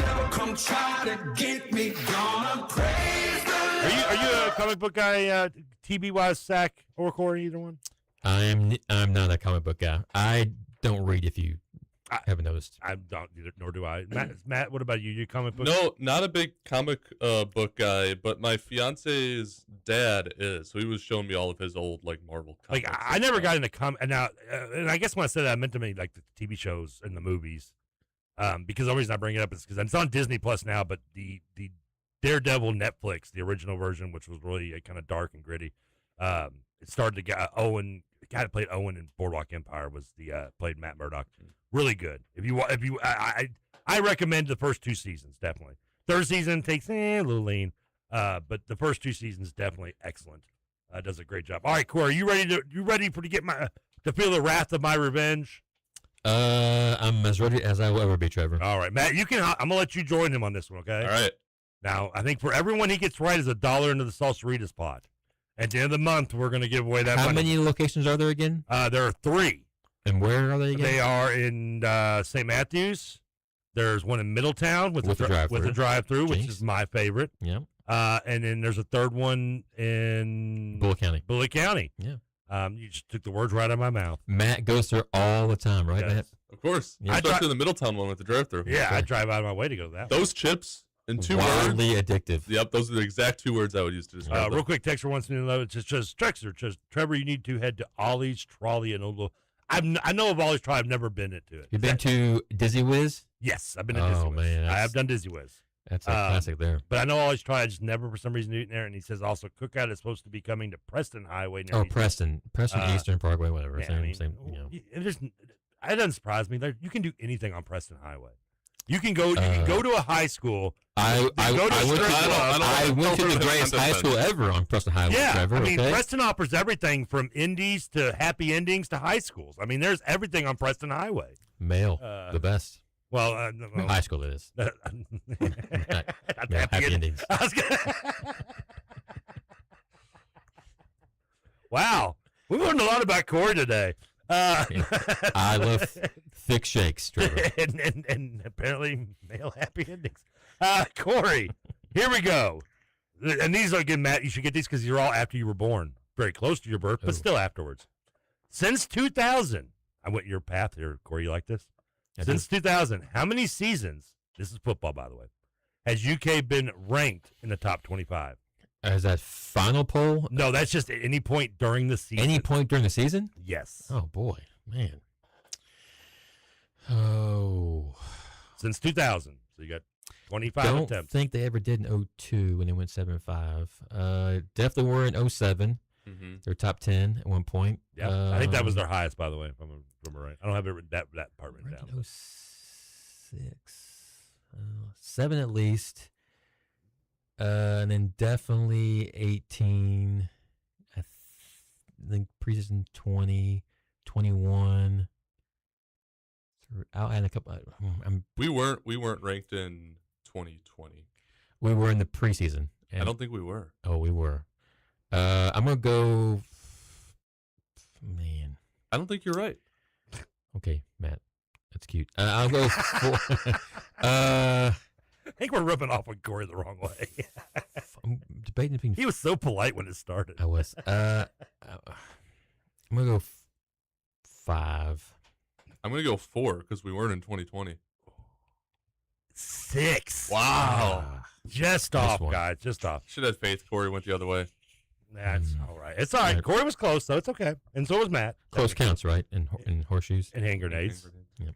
Okay. So 0 for 1. That's all right. We can bounce back. Since 2000, that's going to be a theme, by the way, only 2 UK running backs have rushed for more than 3,000 career yards at Kentucky. Benny Snell, Chris Rodriguez. Oh, my God. I couldn't even get the damn and thing I up. think they're technically both juniors as well, so I should add juniors. Did any of C-Rod's yards get vacated? So whose yards count vacated? What I think because the wins got vacated that right. year. I think team stats count. I think individual stats may have not counted. So I guess technically, if we technically, he might not have 3,000. You had it right. Why are you questioning things? I just Matt. Matt brought up you bring this up when you're wrong, not when you're right, dude. Come on, Matt brought up Trevor, it's a very common thing here in the Commonwealth with vacated wins. Oh, scandals. That's right. Yeah, stuff that no longer counts. Corey, you can be mean to Matt again. All right, next question. I could never. Who has more career rushing TDs? Are you ready for this one? Hold on. Patrick Tolles plus Will Levis plus Randall Cobb or Benny Snell? Benny Snell has 48 8, I think, somewhere around there. So that's a pretty big number at the top. You said Levis once had 4 in one game though. Against a school that down the road, not great in football. You said I'm rooting against in their own building. You said Tolles plus Cobb plus that mayonnaise banana eating freak. Yeah, man, that apparently Matt. But loves. I mean, they would have to average 16 to equal Benny. I just don't think they got to 16. I don't think, but man, that's tough. Taking the trio or Snell. And it's just it's just rushing touchdowns, right? I don't. So Cobb's receiving. I have a hard time believing they average 16 each. So I'm gonna lean Benny. Yeah. Matt, you gonna just take the opposite on him? Yes. Good. I'm glad Matt's wrong at this point. It's Benny Snell. Okay. Yes, gentlemen. I just had a hard time believing. Gotta get your music. Okay. I just had a hard time believing they each average about 16. It was actually very close though. Snell, you were right. You nailed this one by the way. 48. Tolles 11, Levis 11, Cobb 22 for a total of 44. Wow. Okay. All right. Let's stick in with football. These are all football related, by the way. Since 2000, this wide receiver holds the record for most career. I feel like I'm gonna hit the yes button on this one right away. Since 2000, this receiver holds the record for most career receptions in a career. Who is it? I want to lean. I'll even tell you right now. He had 197. I'm thinking Derek Abney or Keenan Burton. I'm gonna go with Derek Abney. So when the devil come try to get me, gonna praise the Lord. And for ladies and gentlemen, just because he won't brag as much as I will about him, Keenan Burton was second, and third wasn't even close enough to even remember. Third was way. I can't remember who. Was third Leroy King or Garrett Johnson? It might have been. It was so far. It was like He was 197. I don't have it in front of me. I didn't write it down, but Burton was like 188. Yep. And then the next was like 120 something. I think it wasn't even close. Burton went to the wrong high school too. By the way, he did. I knew somebody went to high school with him. Since 2000, you're gonna love this one. Who has had more career passing yards? Tolles plus Levis plus Cobb, or the hefty lefty Jared Lorenzen? I think Jared's number one. I think he's between 10 and 11,000, I think. But is that more than Levis? You love Levis, Tolles, and Cobb. I found a way to intrigue them both. I mean, I love it. Cobb obviously didn't have a ton of yards, obviously. Levis and Tolles. And Levis missed a lot of that second year. Levis and Tolles are both around 5,000. So it's, man, once again, it's this close. Oh, boy. Oh, man. I say adding Cobb, I'm going to lean the trio. Matt, you going to go the opposite? Sure. Matt is wrong again. I'm loving his little Levis jokes that they're coming back to bite him in the rear. Bite him in the sack. Come try to get me, gonna praise the Lord. That's for Corey, not you, Matt. You get no Lord. Wow. Rough crowd. You can have Santa. It's the same thing. Yes. I'll give you within 500. Can you guess the trio's combination? No. Okay. 11-7. Well, this is like, no, if I was in straight edge, maybe I'd be smart as Corey. 11,021. That's not within 500, but. You were within 14. No, 11,700. Oh, I thought you said 7. I'm sorry. No, 11,700 means 11,000. Yeah. Yeah. I thought you meant 11,007. I'm like, dude, that's insane. I mean, I'll take it. I'm sure he will. Jared Lorenzen, by the way, you were right on that 10,354, which individually is the most. Right. Cobb only contributed like 650 yards. Yeah, he didn't do a lot. Since 2000, Matt Sack has not helped Corey at all in his trivia. No, since 2000, 4 QBs have thrown for 30 or more career touchdowns. Name them. 4 since 2000? Since 2000, 4 have thrown for 30 or more career touchdowns. Jared Lorenzen, Andre Woodson, Mike Hartline, Will Levis. So when the devil come try to get me, gonna praise the Lord. I mean, I wrote a few sections of the UK football record book, right? Yeah, I do now. Just saying. Humble brag, but I did. Oh, well, you know what? It's time for me to humbly brag because this is one of my... Okay, these are my 2 favorite questions of this. We got 4 more for you. Ready? We'll go through this real quick. Since 2000, name the 2 kickers to score over 300 points. Logan Seaver and Austin McGinnis? So when the devil come try to get me, gonna praise the Lord. I'm sorry, Matt. Do I need you? No. The only way I can make myself feel smart about these trivia is asking again. Can you guess the total points for either one? Coast 2. No. Siebert 305, McGinnis 359. Okay. This one I love because I can present with a little story. You ready for story time? Cross your legs, everybody. It's story time with TK. If you don't know this, I went to almost a lot of UK football games in the 90s. So why aren't you a fan? Because I went to a lot of football games in the 90s. I watched a lot of UK football in the 90s. That's why. Answers your own question, right? My uncle had season tickets. I think I went to every home game from 90 through 95, 96 maybe. Well, you stopped going when they started being good. And That's why. he had season tickets, decent seats. He was like 6 to every game. Wow. And because he worked in sales at the time, shout out to my Uncle Bill. And his mom had 2 season tickets as well, for second row, 50-yard line, which I was very fortunate to be able to use on several occasions, including watching Peyton Manning's last game against you, which was one of my favorite games. Anyway, so my point is the story is that I grew up with memories of watching my uncle just being completely obliteratively drunk and yelling things at Bill Curry that you probably can't say publicly now in today's society. And one of those things he would yell, which always made me laugh, was a favorite punter named Jimmy Carter.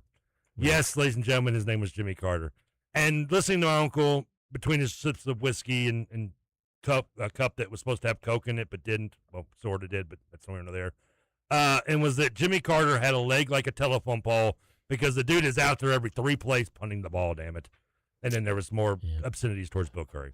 Always a great memory. I love you, Uncle Bill, for those times. You don't remember them, but I do. I do remember the praying. One of the few times I prayed was when we were driving home. I'll tell you that much. So since 2000, I say that Jimmy Carter is not the all-time punt leader. I feel like Corey knows this one. He's 3rd. Bastards. The 2 ahead of him both played since 2000. Name the 2 punters that are ahead of Jimmy Carter. It's like average yards per punt? Total yards. Oh, total yards. Total punting yards ahead of Jimmy Carter. He's 3rd, but he also finished in 1998, so he doesn't qualify. I'm going to go Tim Mastay. And total yards. I know Max Duffy killed it per punt, but he only played 2. He was on a couple good teams, you know. So he didn't probably punt a lot. Tim Mastay. Oh man. I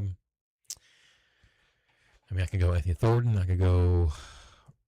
Total yards. I can go Foster. I can go Ryan Talachka.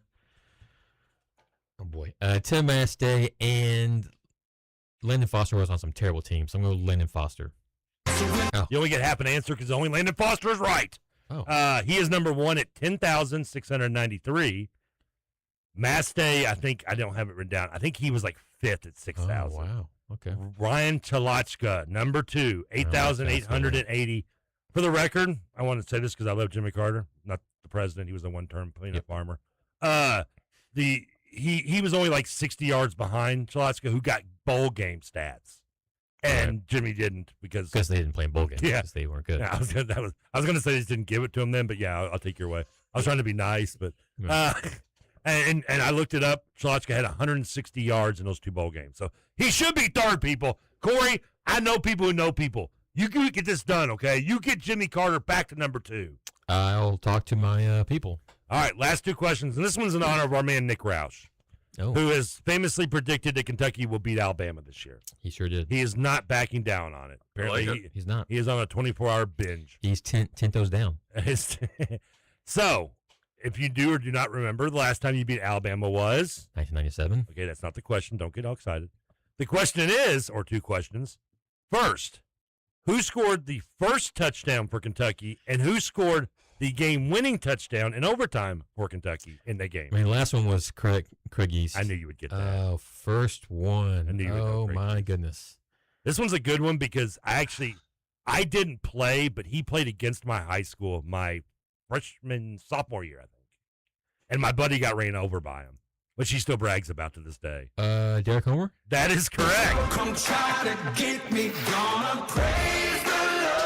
I mean, he bragged about that for like 6 years. If you didn't add how Derek Homer ran him over in high school. Honestly, if you didn't add he played it against you, I may have guessed something else, but I know Homer played at Fort Knox, so he had to play, somewhere in Kentucky, yeah. He, by the way, if you don't know, Craig East was a 26-yard touchdown catch. Derek Homer a 62-yard run. Oh, It was not Kentucky's first score, but it was their first touchdown. And last but not least, I think you've hit all but like half of this, right? The only one you missed was Chalachka. And the first one. The first one, yeah. Okay, so man, maybe I got to find a happy medium. I went too hard one day on you, now maybe too easy. I just know my football. You do. Maybe I should go like since 1950 to 1952. So Kentucky took. You're gonna know this. I already know. Oh boy. Kentucky took the lead 34-31 in the fourth quarter. When this Wildcat returned a blocked field goal 68 yards for a touchdown. And Mark Stewart. I mean, I thought I was good today. He's been a coach on the staff for forever now. He's been the defensive line coach since 2020. Yes. Yeah. Corey, dude. I mean, seriously. I mean that was just brutal what you just did to my questions. You need to ask the same level of questions from now on. I mean, that was just Matt. Poor Matt. Matt's is on his. If you're watching on our Thornton stream, Matt just tapped out. He's playing Minesweep on his phone right now, people.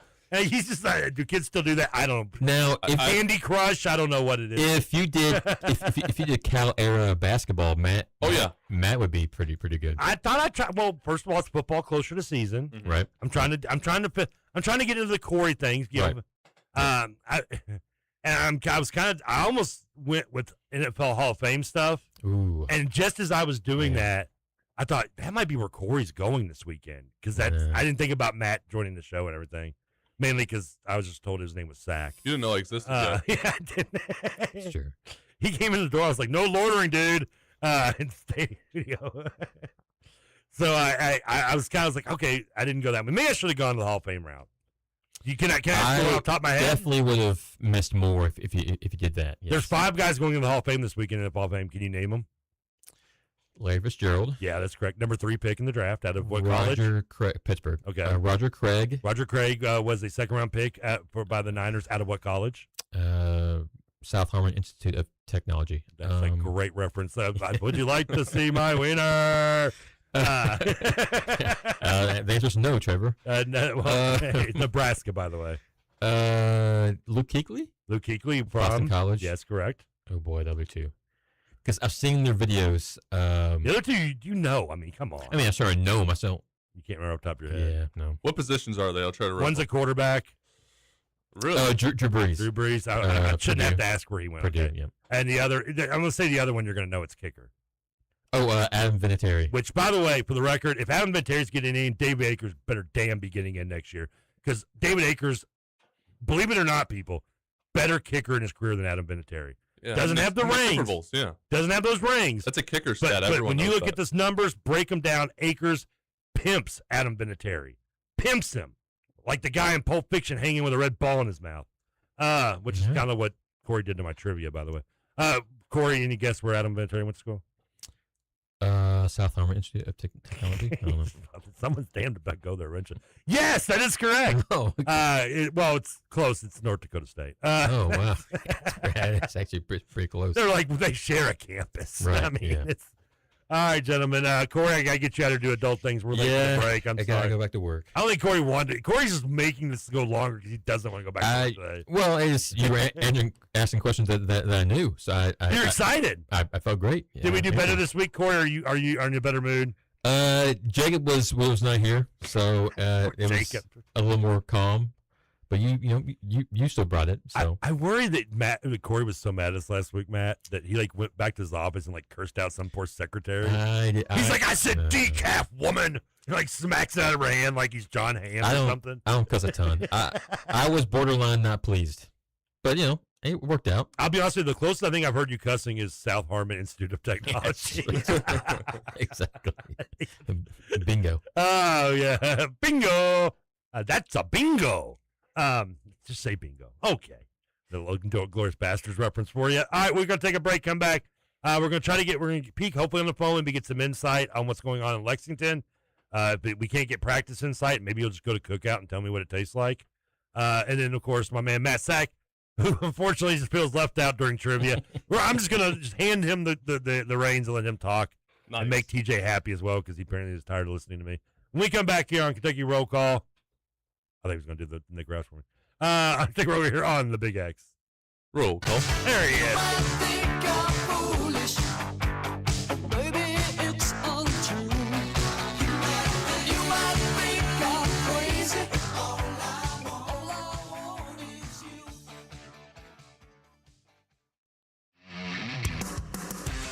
Defining a new era in men's health, Gameday Mens Health delivers real results with no shortcuts. From testosterone replacement, weight loss to peptides, vitamins, and sexual performance therapy, Gameday Mens Health will have you covered.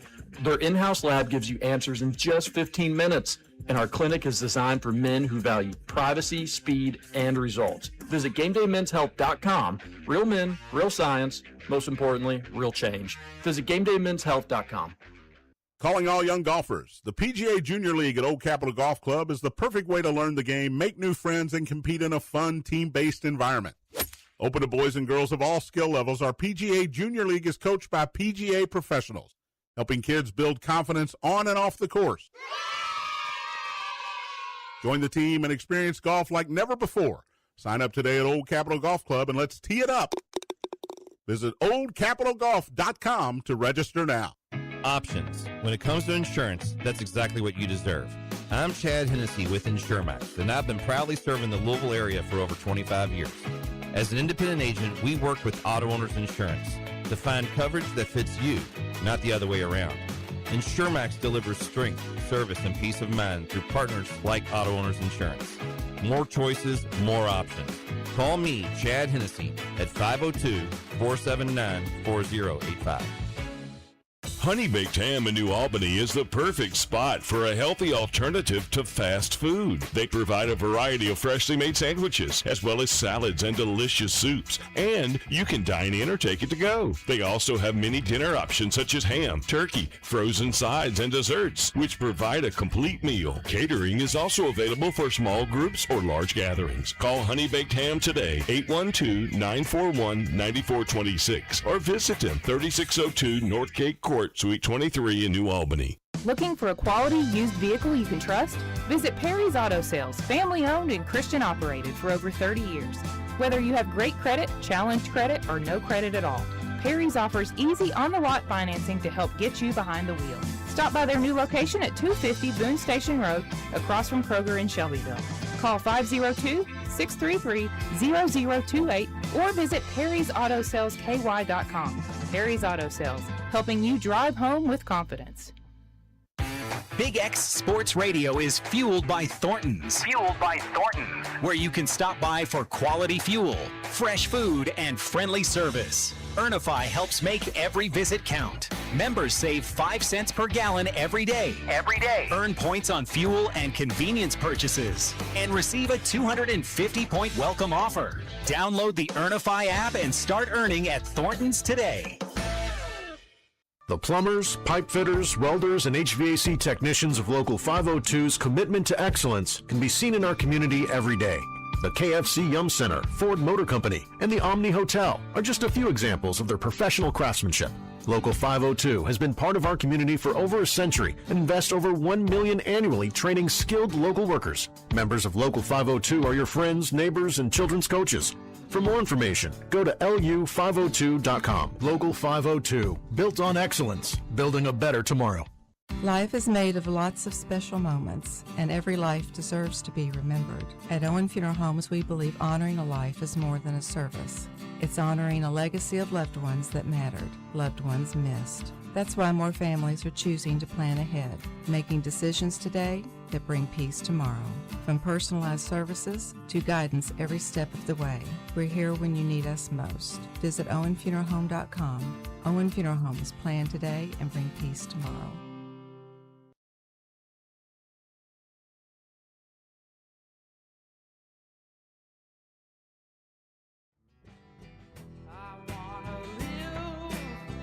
I wanna do.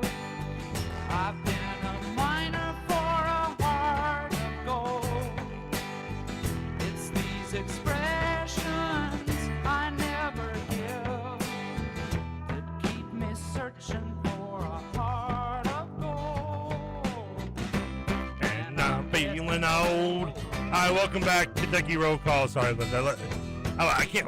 I'm not apologizing for making you hear Neil Young longer, other than they'll get banned from Belarus for it. I should never have to apologize for playing long, Neil Young. Trevor Kelsey here in studio. I was going to try to reach Peak. I think he answered, and then I heard nothing. So I'll have to try and call him back here again here in a second. But it's okay. Yes, no, we get some. It doesn't matter because we need to give my man. He's willing to come in here. Do you say willing? Because not everybody wants to join me in the radio. Matt Sack from Rupton. I need to quit doing that. You've been wanting to do this for 4 segments now. Go for it. Up to no good. For the record, I love Scooby-Doo, so I do love saying that website name. Matt Sack from Up to No Good, which, if you know Rup's career, he pretty much was up to no good more often than not. Make sure to give him a follow. What's the Twitter follower for you? Where do we stalk you on the social media X? Well, you can follow the Rup to No Good podcast at Rup to No Good, or you can follow me at Matt Sack R2NG. Okay, exactly. I think I tried to look him on Twitter. And there was a few of them that came up, and I wasn't sure. A lot of Matt Sack impersonators out there. I believe it. I would believe it. Now we're gonna do this again. We tried and got a dial tone earlier. If I think Pete can hear me, if it's Pete on the phone, we're just gonna go. There's a famous. I used to work for a guy named John Renshaw. Who used to show a thing called Rapid Fire. Where he just puts you on the air live with no dump button, no nothing, and lets you say something real quick. And usually it's a movie quote, song lyric, fun segment. Unless you're the producer who had to dump a lot of stuff sometimes or edit it out as best you can. Peak, is this you? Yes. All right. We are arriving right now at Kroger Field. Okay. Kroger Field for the football practice. Football practice, yep. Zach and Jack finished up their coverage of the basketball stuff today. Got some interesting. It finished pretty interesting. You see, Jerome Morton is the top player of the summer. I don't know what metrics they're using, but Matt, does that make you excited, or does that make you a little bit worried if Jerome Morton's the top player coming out of the summer? It makes me excited, and I'll say this: if you see a stat and someone that you are expecting to be on the end of the bench, maybe not even getting consistent minutes on a game-to-game basis at all, is up in the stat, you might not think, oh, we don't know what this stat, we don't know how it's calculated, it's wins, it's something vague, like who knows what this means. But second place was Malachi Moreno, who's our top returning player. Then you get Zoom Diallo and Milan Momcilovic, who are our top guys out of the portal, and Wilkins and Jai around the 5 to 6 area, who are probably both going to be starters. And then you kind of see the rest of the bench guys. You know, your Brain Hawthorne, who's going to be one of the first couple guys off the bench, your Justin McBride. Whatever metric this is, it pretty closely aligns how you would value each player on the team and how you would rank each player on the team, with the one outlier being Jerome Morton. So what is Jerome Morton doing to put himself in these positions to be consistently winning? I think it was tied going into today, too. It was tied between him and Malachi, and he took the lead. So I wish I was at practice today. Can't wait to hear the report from Jack Pilgrim and crew. But I love to hear that. That backup 2 guard is a position that I've kind of had some question marks with, just because you have so many options, but none of them are guaranteed. It's like Cam Williams, not a traditional 2. Trent Noah, we've seen it in stretches. We've also seen him do nothing in stretches. Brain Hawthorne, haven't seen him play. Jerome Morton, he's moving up a level or maybe even 2 levels from the WCC. When Alex Wilkins goes to play point guard, when Zoom Diallo goes to the bench, or when Alex Wilkins just goes to the bench, who steps up at the 2? And it looks like Jerome Morton has made a really good impression over the summer. Yeah, so that does sound good. I was actually pretty big on Mason Williams coming into this, and I thought that maybe he might even take the PG2 spot. But so I guess it's good that we are seeing hearing some good things from the guy who will be playing behind Zoom Diallo. I got Nick Roush. Nick, do you got any hot takes coming in? What you're trying to see today at this opening practice? I want to see footballs being thrown. I want to see them being caught. No tackles though, because there's going to be no pads. Blocking, sure. We like blocking. We like running. We like tackling. But it's going to be hard to glean anything incredibly noteworthy. It's just fun to hear. I've been running around, maybe hit the side a few times. But the storm clouds are rolling in, which is not ideal. Not ideal. And that's Nick Roush, ladies and gentlemen. He's not the best in the business for nothing. But Matt, I guess I think it's safe to say you have to kind of agree with Nick when it comes to football practices at this point. You're mostly just looking for everyone to come out healthy, correct? Yeah, I mean, just see the names, and this is a brand new team. I know in the transfer portal era, that's just going to kind of be consistent now. But you know, were trained with that during the Cal era, weren't you? Yeah, but not on the football field. You know, Stoops' big thing was recruit and develop. So you're seeing a lot of turnover, and then you got the COVID year, so we were seeing guys for 5th or 6th years. Now we kind of got a brand new team, which is fun and refreshing, but we haven't seen a lot of these guys. Like, none of them have a lot of tape. Like Kenny Minchie was the backup. Like the CJ Baxter running back, he was out last year. Some of our other guys were out last year. So, it's kind of seeing the guys in the blue and white for the first time, which is just exciting. I mean, again, we're not gonna have any crazy tackles today. We're not gonna have any insane plays. Yeah, maybe we get stormed out a little bit, but just getting some good photo ops, seeing the guys in the blue and white that we're gonna be cheering on, getting to know the names, getting to know the jersey numbers. That's kind of, as a fan, what I'm kind of looking for more than anything today. Peek, are you with me still? Yeah, I'm still here. So now I want to ask you a question. So now, again, as a Louisville fan, I would be completely hypocritical if I'd be like, I don't know why you're getting excited over watching just a bunch of guys taking jump shots in an open gym, because listen, Louisville puts like a 30-second clip out, and you got to actually see it. Our pants explode. Okay, so I'm not going to be a hypocrite and be like, how can you get excited about that? You said you got Pope, who is learning that if you can't win the fans over by winning games, let's win them over by giving them better access. That's going to be good for Pope for a little bit, but you still got to win those games there, buddy. We'll get to that, and maybe as the season goes along. After this open practice, I'm assuming Trent Noah is like the next Christian Leitner. Is that correct? Or the next Christian Leitner? Yes, yeah. That's exactly how we're describing. He's going to step on somebody. But what I really liked, guys, was there's some clips that came out that were showing like Zoom Diallo driving to the basket, kicking out to Alex Wilkins, doing a ball fake, one dribble pull up 3. There's been a lot of questions this offseason if Zoom Diallo and Alex Wilkins can play together. They're both very ball-dominant guards. I don't think it's going to be that big of an issue. I really don't. I know Alex Wilkins, a lot of his production came off the dribble last season.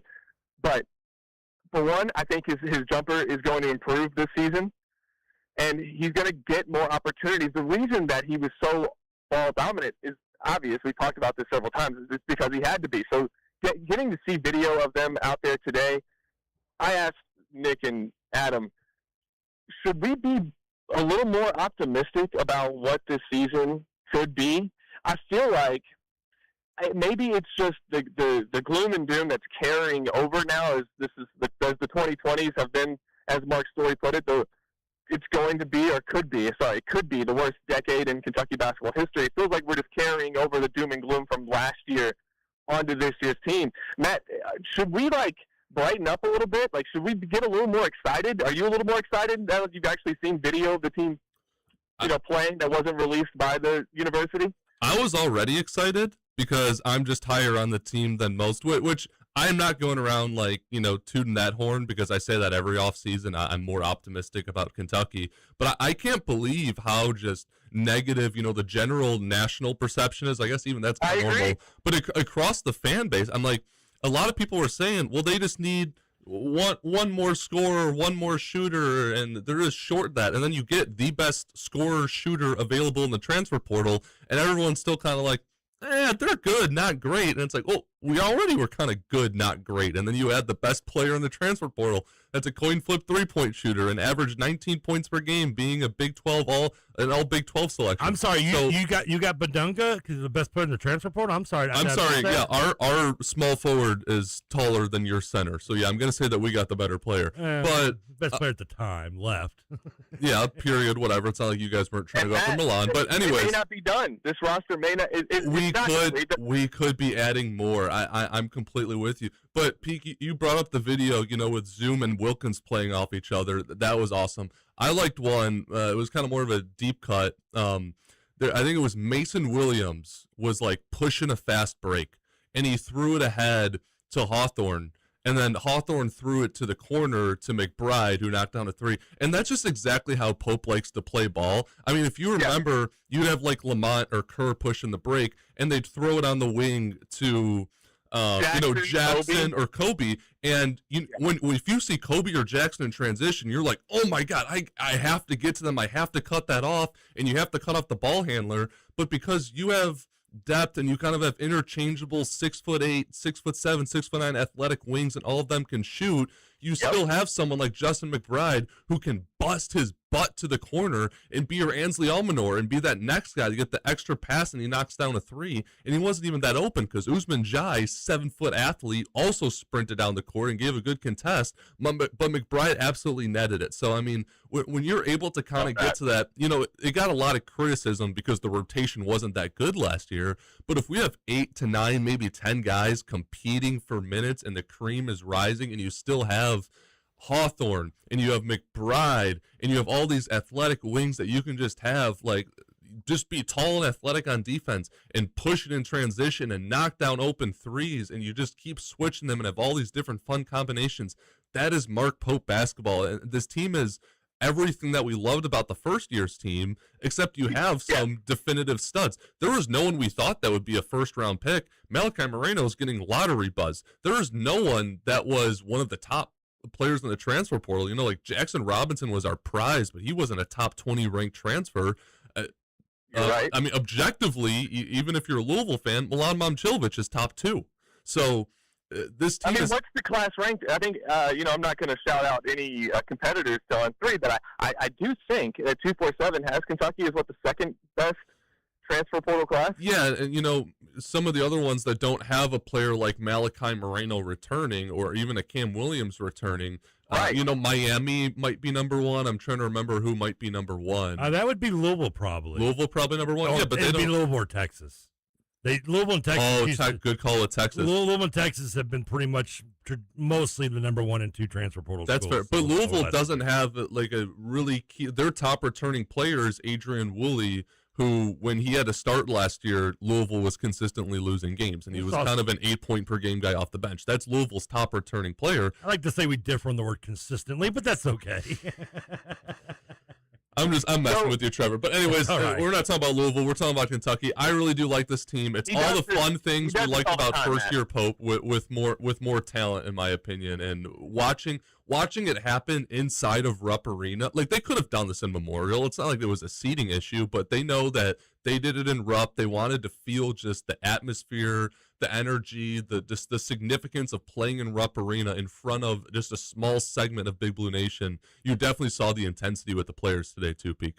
And Peak, I do enjoy Matt's shots at me. I just got to. Hey, when I can drop a grammar correction in there, I only get a few in my lifetime. I got to try. The storm has approached and hit Lexington, so there's lightning in the area and it's raining. So I think they're going to move this indoors, this open practice. But Matt, I just wanted to get your thoughts real fast on potential 15th player. There's obviously some big name targets out there. Let's not spend time talking about the other targets. There's obvious they're going to fill the 15th spot. Out of the 3 big names, or 4, who is it that you're like, that's the guy that makes this team a Final Four favorite potentially? I think Mark Mitchell is the obvious 1A choice, but I quickly pivot to Keyshawn Hall. I get everyone's saying Kohler's a great fit. I will take an all SEC player. They give these awards to the best 10 players in the SEC every single year. Mitchell's won it the last 2 years, and Keyshawn Hall won it last year. I'll take either one again. I will take one of the top 10 players in the SEC coming back for another year. There's been a lot of things about, like, Keyshawn Hall, he had a little bit of an attitude. Well, he was on a team that wasn't winning, on a coach that quit a week into the season. And while he wasn't shot chucking, he was putting up 20 points efficiently every single night on pretty good shooting splits and playing his behind off. He's moved up a level every single year of his collegiate career, and he's performed better. He put up some kind of inefficient but volume stats at UCF.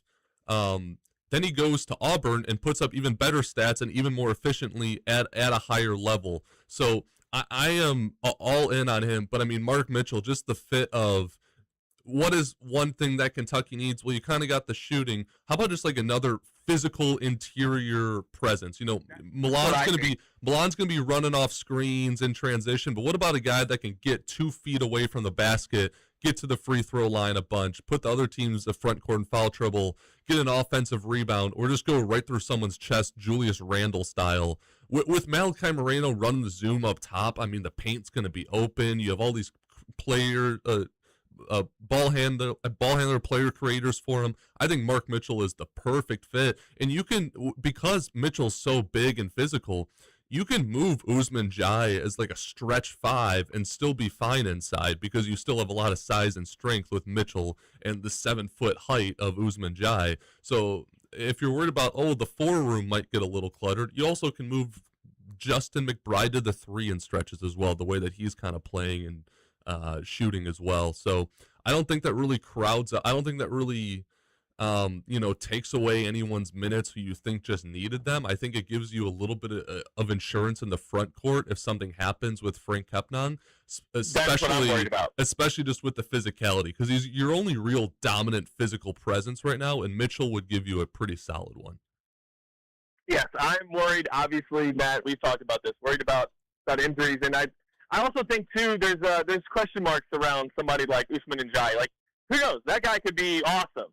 But he may not be. And I do think like getting somebody like Mitchell, like Kohler, somebody who's proven already that they could play at this level and not just play but be a star at this level, that's why I lean more towards them. But, there's the video of Usman, and I've watched his highlight tape. He doesn't miss, so that's good in the highlight reel.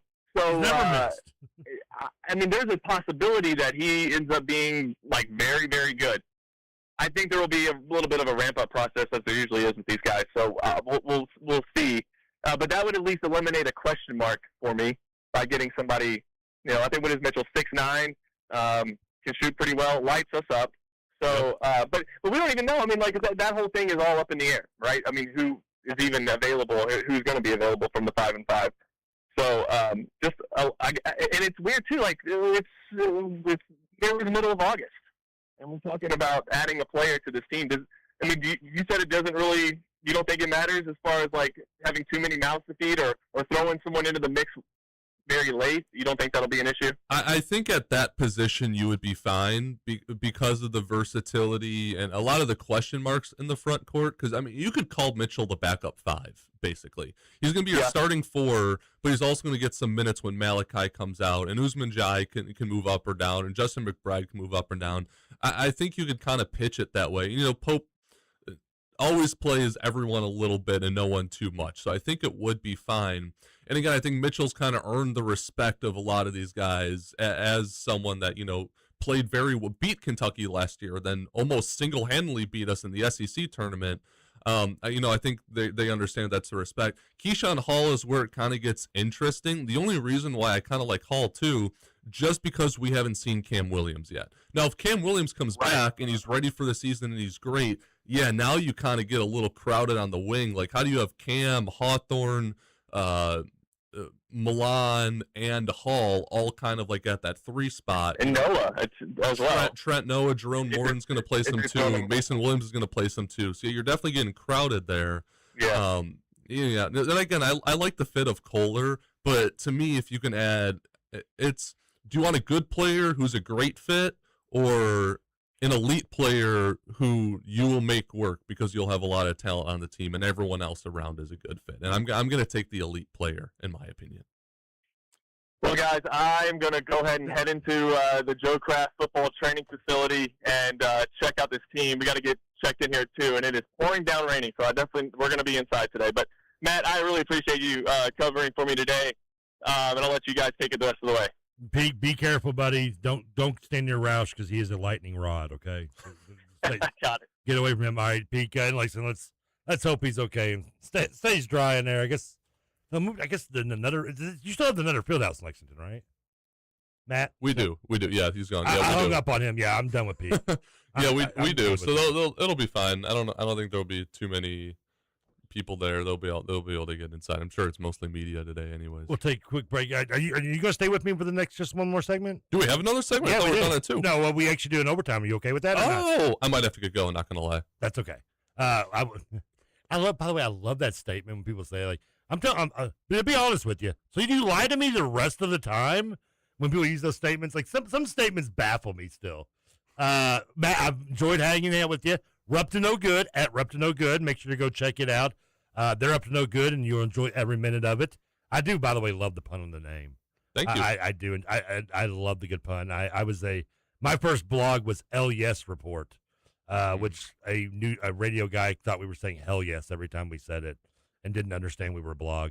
We were almost named Milk for Man I Love Kentucky, MILK. And then the movie Harvey Milk came out, and you're like, we might have trademark issues here.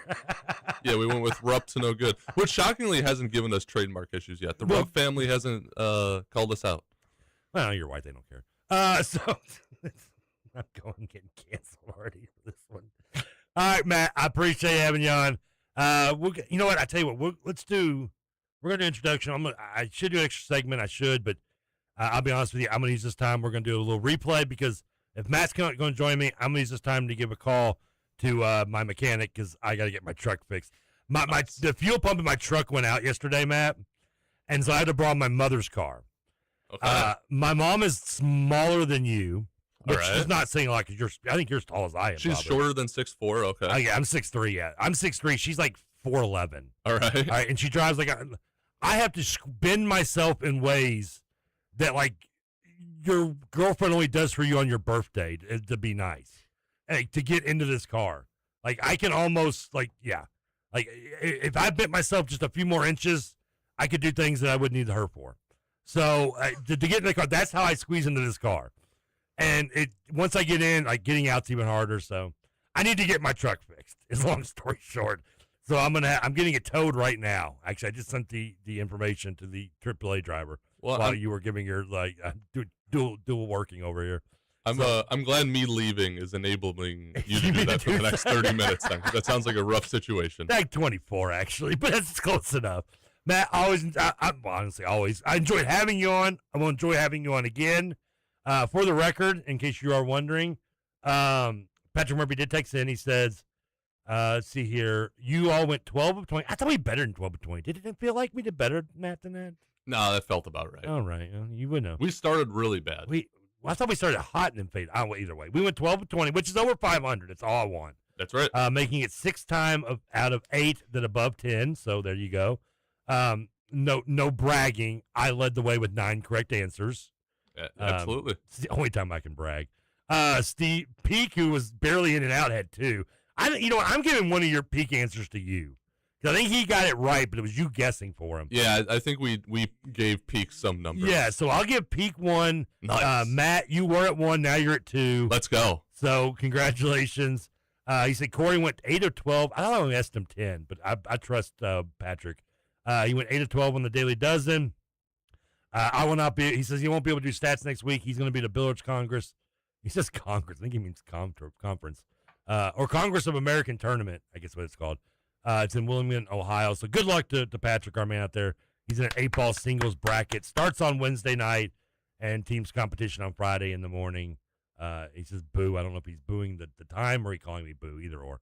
Matt, again, for the 5th time, get to work. Enjoy your adult things. Thank you. Love to have you on again. We'll be a little back on the replay, and then at 2:30, me and Mike Rutherford will be here, which I was going to do this in the overtime. Mike will bring it up. Do yourself a favor. Go look what the AD at Purdue said at Media Days today. Oh.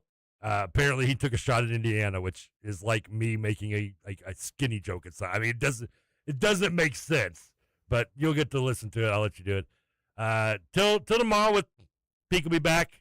Everybody enjoy KRC little replay here on the Big X. Roll call. There we go. There's my roll call. If I had my music right. Producer of the year, gentlemen. I wanna give